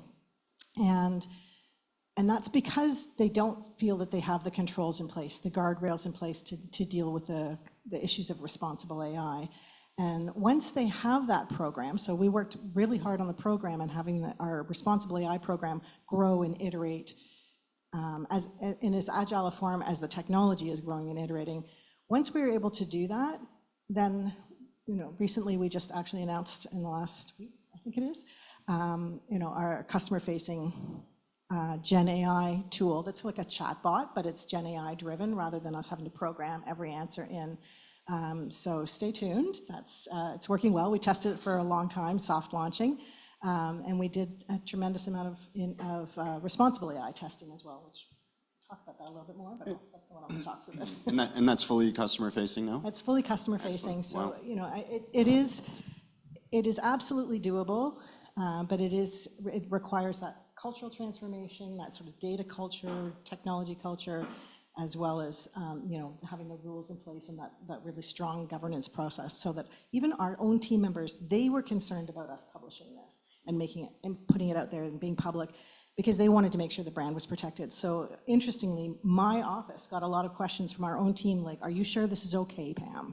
And so we could describe then, all the things that we'd done and we put in place to make sure our own team members were comfortable, of course, our executive team, our board, et cetera.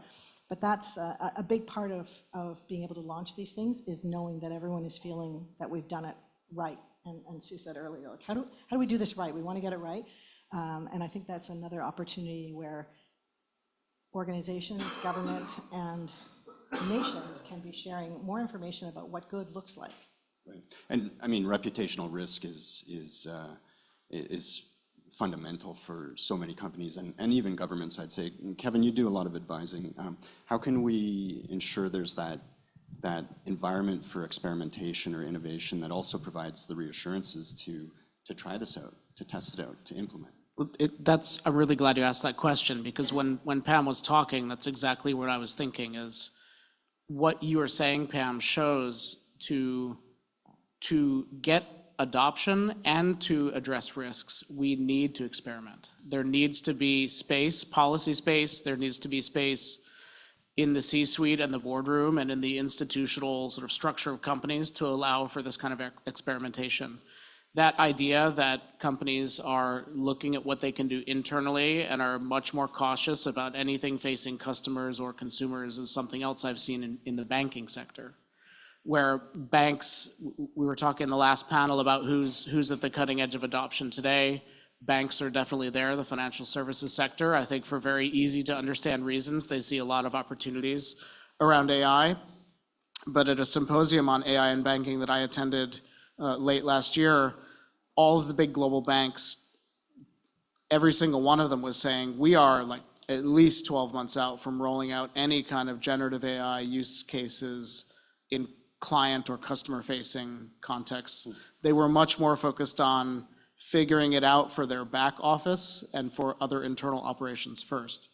I think that makes a lot of sense. I think that figuring out how, although we now see the policy and regulatory guardrails coming into place, how to encourage that kind of experimentation and trial and error, because I think this goes to something that Mark said earlier.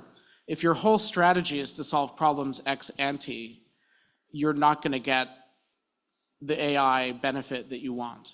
And Josh, I think you were talking about analogs in the way that we regulate nuclear power, for instance. Even in nuclear power, we had space to kind of figure that out. It was obviously very controlled.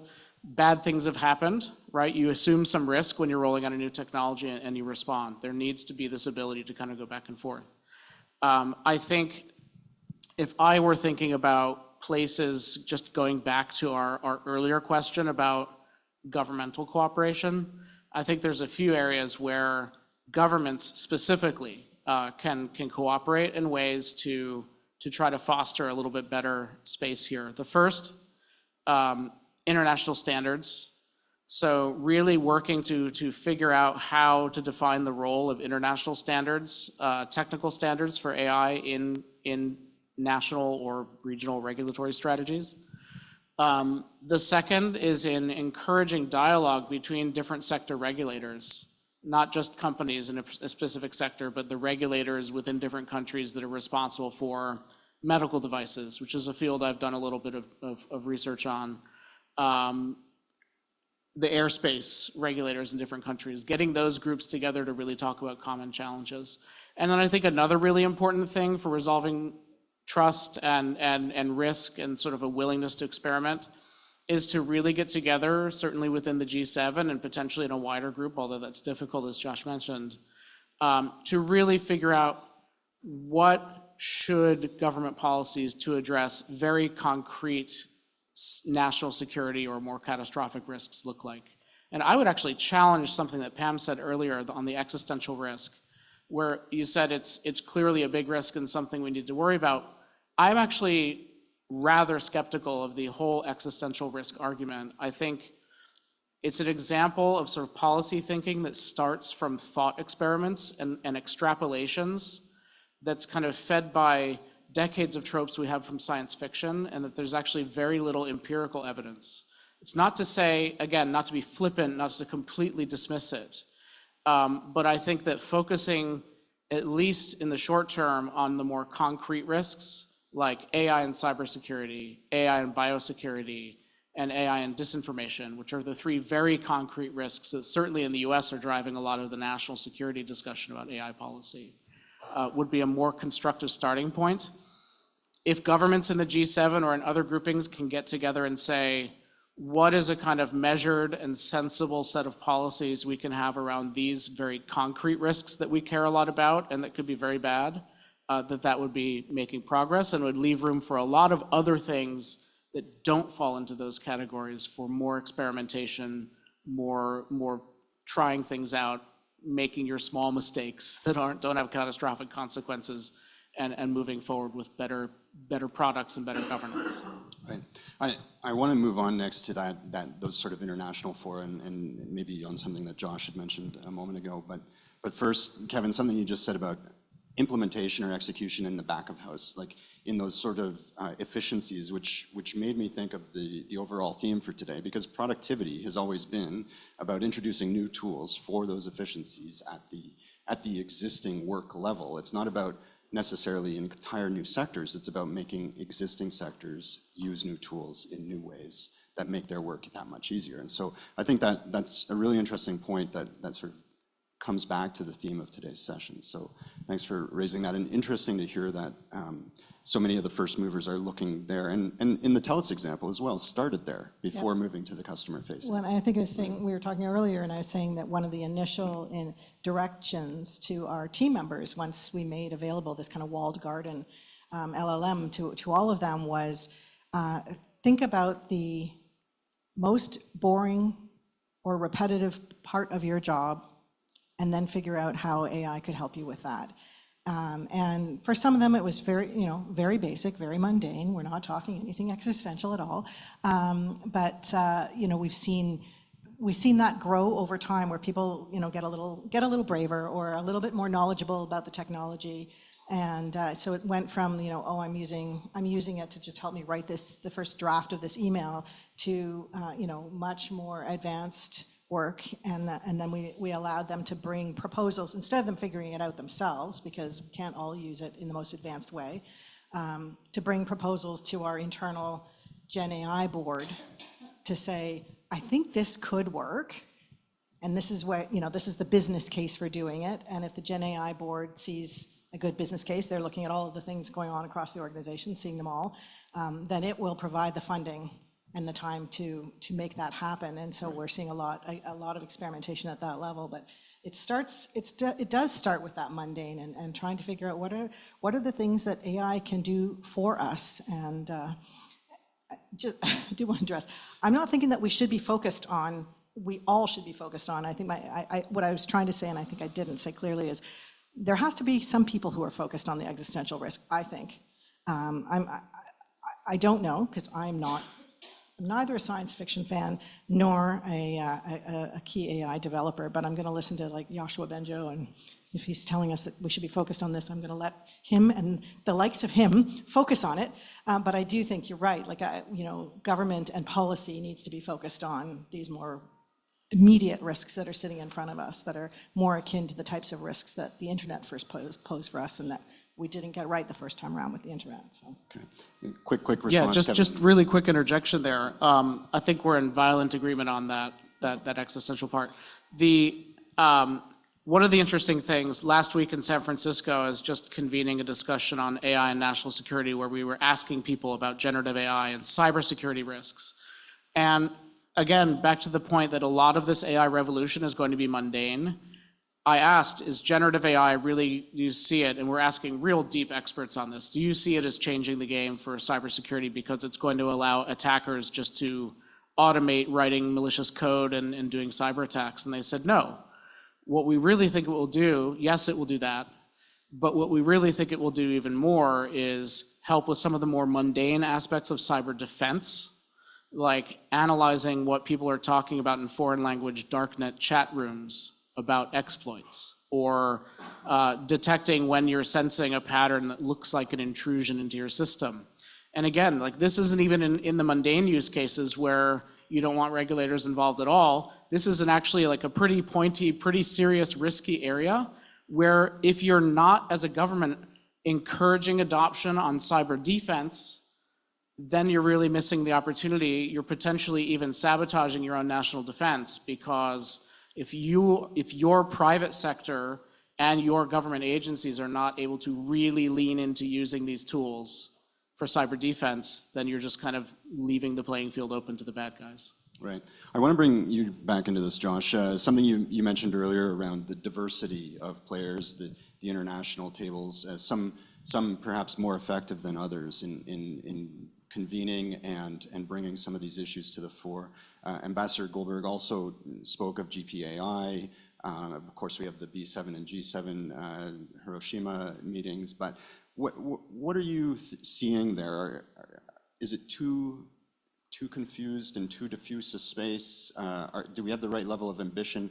And how can some of these tables or these fora help showcase the opportunity of interoperability? How can they bring us back to the chance to work together to show how we are in a common market here, and that we need to be incentivizing as well that collaboration, cooperation? Yeah, let me maybe try to tie this in with this risk conversation. I think that we have over-indexed for risk, I think, at definitely the international level space, and I think to some extent, domestically, different countries in different ways. You need to build social license and kind of confidence in the technology. So at some level, certainly in the US, where I think we probably under-regulated on social media, it's a much more active conversation, and it's appropriate, and it needs to be there. And so in some respects, you need to kind of provide confidence that you're going to put in place a framework that's going to address the real risks, maybe not worry too much about the existential risks at this stage, at least.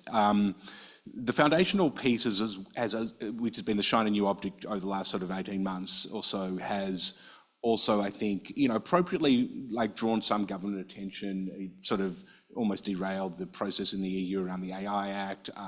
It's been, it was a focus of the recently updated OECD AI principles and so forth.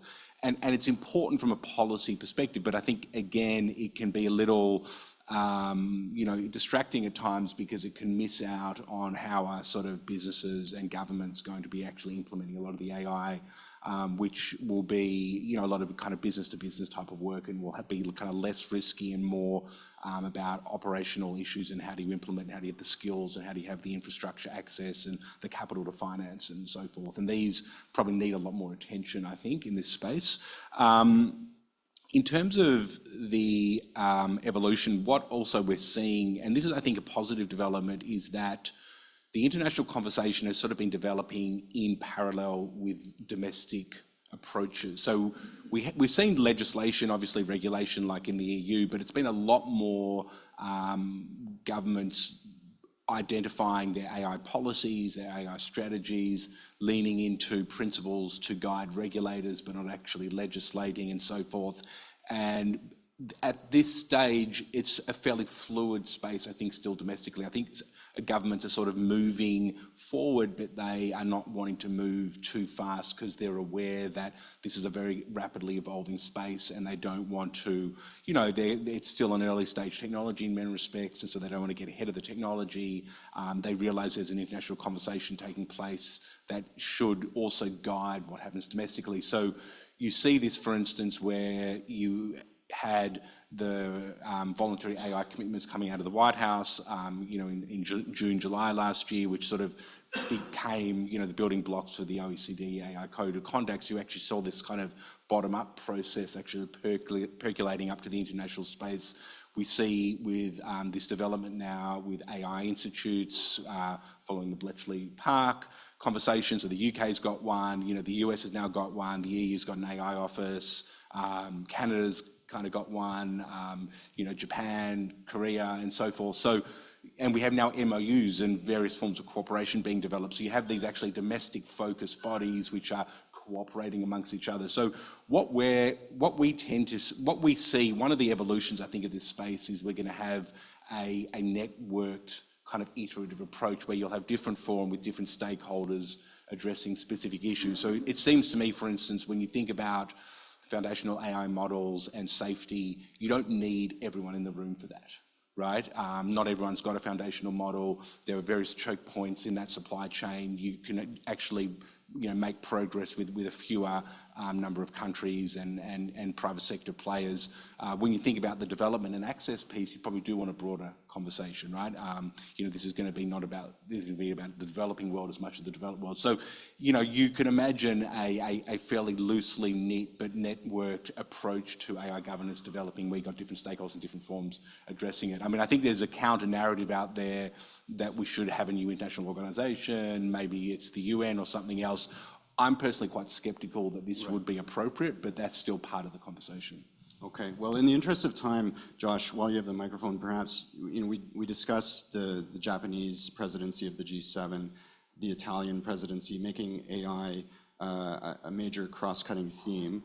The presidency moves to Canada next year, and so in 2025, what, in your view, is the opportunity or the table stakes that we need to ensure is on the agenda? And maybe I'll ask each of the panelists. So, Josh, what should we be talking about at this multilateral table of the G7 and perhaps beyond in 2025? And then Kevin and then our Canadian on the panel.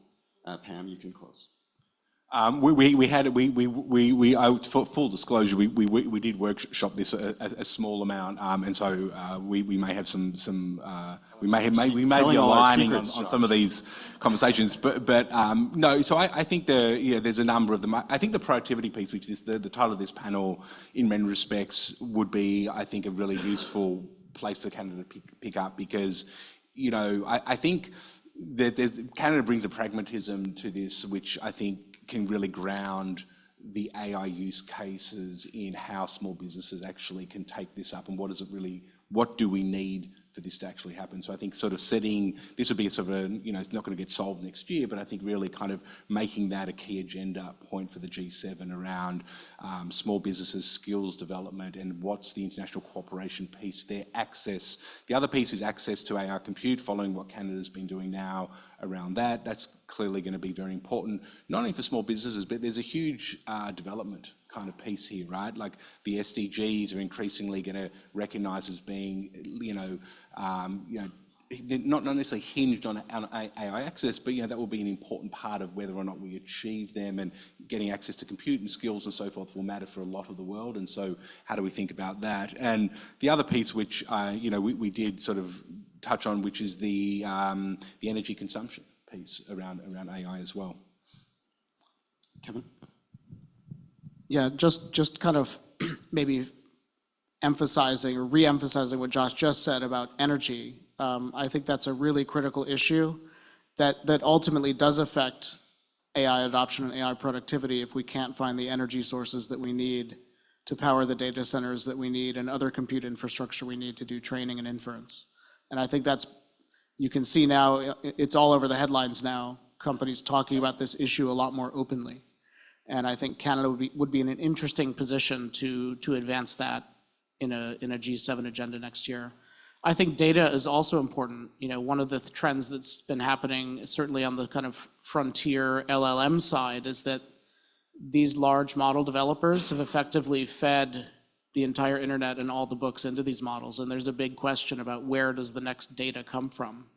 And I think, again, in terms of interoperability and looking at longer term adoption and productivity trends, figuring out a way to kind of safeguard free flows of data, or what Japan and others in the G7 track have called data free flow with trust, really turning that from a kind of buzzword concept into something that means something would be a major milestone for the G7. I think that's still an underdeveloped idea that's very important.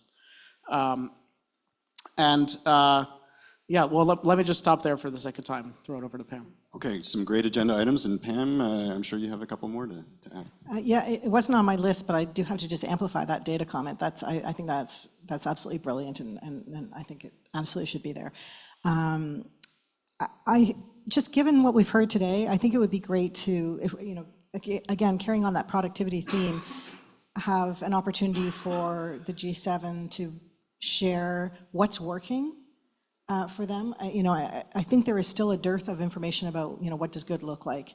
And so, what are the companies that have been able to implement, because we'll have another year, which I hope and expect will be a very productive year, and we'll be able to see what's working and maybe what's not as well. And an opportunity to kind of share that information to just generally kind of raise that productivity level across the board. And then in countries that are more in need of it, they'll benefit more from that. And then I think along with that, maybe a little bit of discussion around the whole data culture and what that means for education for government employees, for corporate employees, as well as for our students coming up through the system. What does it look like to learn to live in an AI world where data is absolutely critical? So there's the data piece, and then there's the AI piece. And when I look at, in our organization, we did prompt engineering training across the board, made it available to our employees. So in the first few months, we did, a couple thousand employees got 1 hour of training on prompt engineering. And it was a massive they were so keen about this prompt engineering training and how much more efficient they became just using, ChatGPT from that 1 hour of training. We're not replicating that in our school systems. We're not replicating that in our organizations to the degree that I think we need to. And I think that would be a great discussion, because that's just one idea, but there are tons out there that nobody's thought of yet that maybe lots of people will have thought of in another year. Bringing it back to foundational skills, that's a great one. Yeah. Okay, thank you. So again, I think we'll curtail questions from the floor.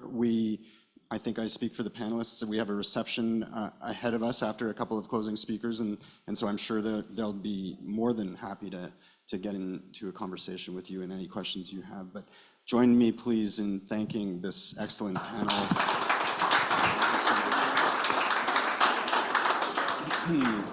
And I'll ask them to stay up on stage here, Kevin Allison, Josh Meltzer, and Pam Snively. And over to you, MC, the Honorable David Lametti.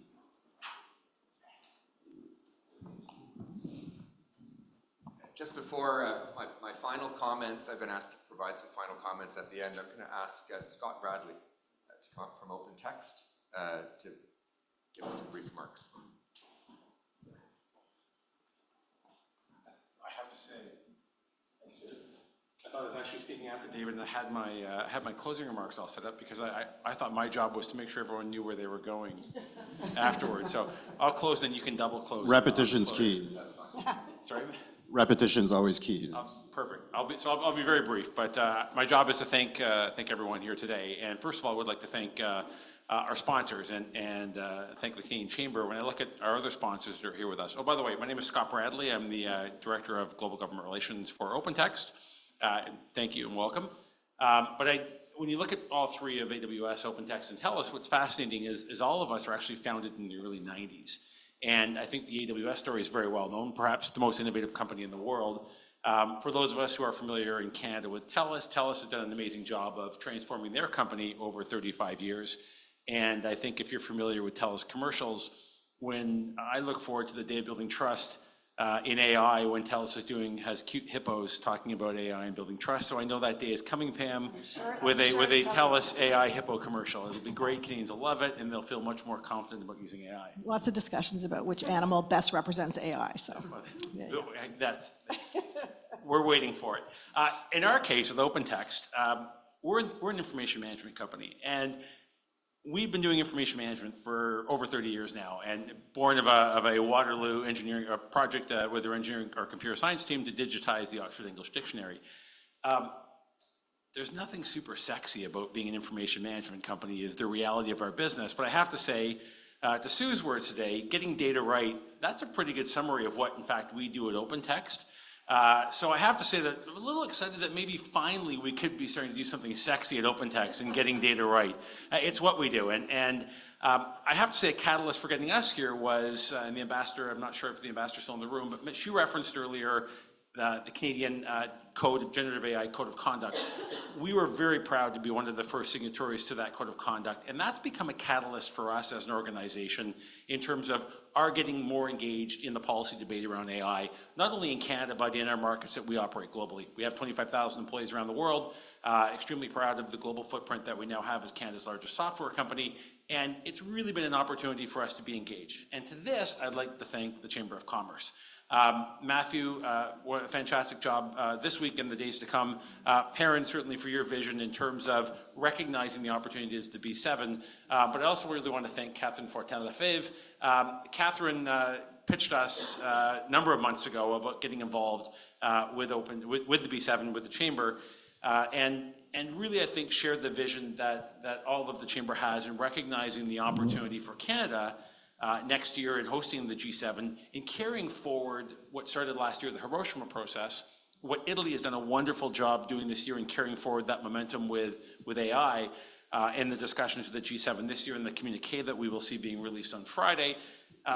We're keeping the ball rolling, and the Chamber has done a fantastic job today in terms of just keeping that dialogue moving forward and setting Canada up for success in really positioning AI as critical to the G7 discussions that take place next year. So to that, I would like to thank everyone who's in the room today for attending as well, because it is all part of this process. We hosted an event, our CEO, Mark Bernche, hosted an AI event last month in June. We worked with the Trade Commissioner Service and with the London High Commission. Sue was at that panel as well. It was part of this process. Like it was to inform some of our thinking around leading us up to today and going forward. And not one discussion alone is going to solve the world's problems, but certainly what we're seeing is the momentum that's being generated by every conversation that we have, the discussions that come out today, like separating risk from the important conversation of the benefits and opportunities and the productivity issue. All these things that happen every time we get more and more people involved, the discussions become more informed for enterprise, for small businesses, and for governments. And so it's incredibly helpful. And to all of you, thank you for being here today. I was going to show off my Italian in showcase, talking about the reception afterwards, where you can have a San Pellegrino or a Negroni maybe, or a Peroni or a Aperol Spritz. But that was my thank you for laughing at my joke. But it's congratulations everybody on just a wonderful day and for being here. So thank you very much, and I'll introduce David. Thanks, David.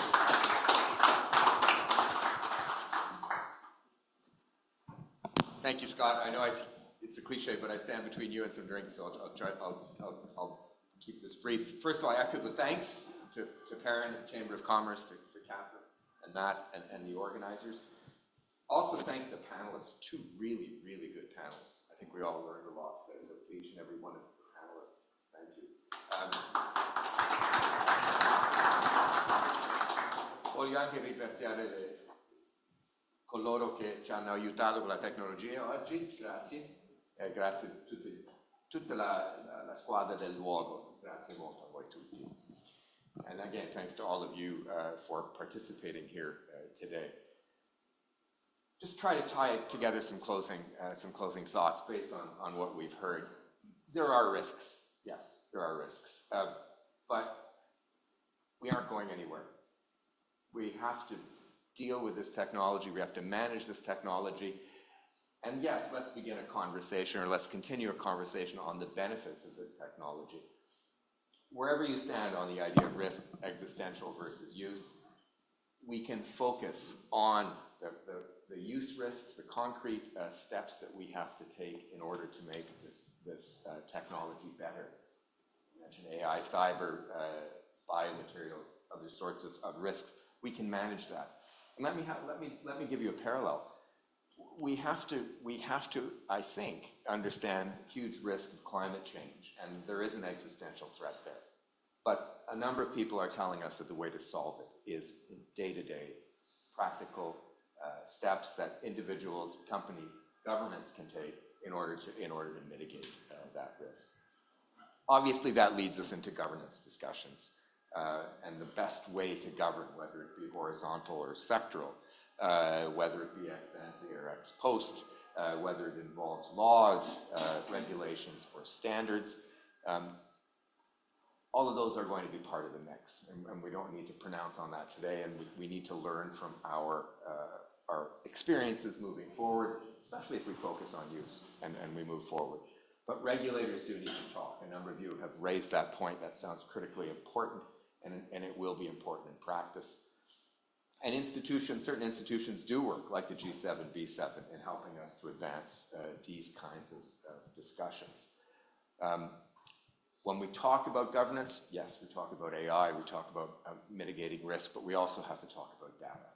And not just data as a resource, but data as a resource tied to our economy, what some have called the surveillance capitalist economy.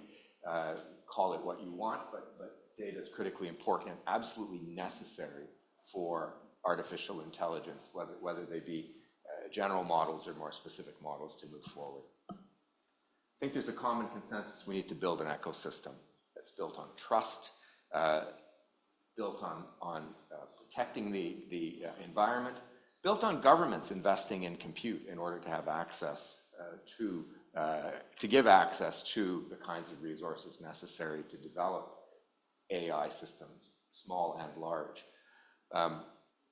Again, the benefit is there. And again, it starts with use, it starts with the everyday. And I like Pam's point about the cultural transformation that's necessary. We actually have to do this on a day-to-day basis in order to emphasize the positive benefits, the productivity benefits that we can have moving forward. I'm going to return to Ethan Mollick again and his four principles. Always invite AI to the conversation. AI has to be part of our daily conversations in terms of how we're doing and how we're organizing. But be the human being in the loop that guides AI, tells AI. So treat AI like a person, but tell that person what to do. Give that person the guardrails. And finally, the worst AI that you will be using is the AI you're using today. Because every day it will get exponentially better. Finally, yes, there are some points about artificial intelligence systems that have been identified. Sometimes general systems hallucinate. I was a prof for many years, and sometimes students made stuff up. The question is, how do you deal with it when it happens? And how do you put up a guardrail to fix it when it happens, whether it's a plagiarism system in a university or whether it's something that helps us correct AI systems from hallucinating. Sometimes there are systemic biases, algorithmic biases, but are they worse than human biases? No, they're just replicating them. So let's work on correcting them as we go along, and the general responsibility we all have. I think if we take that kind of responsible step-by-step, day-to-day approach, we will see the positive benefits of this technology, and it won't become, like some other technologies, something that's overhyped. So with that, I would say thank you. Thanks to everyone who was involved today. We've got a great deal of food for thought as we move forward, but also a lot of practical insight as we move forward. And I think that's been the major benefit of this afternoon session. So thanks to all of you who have been participating.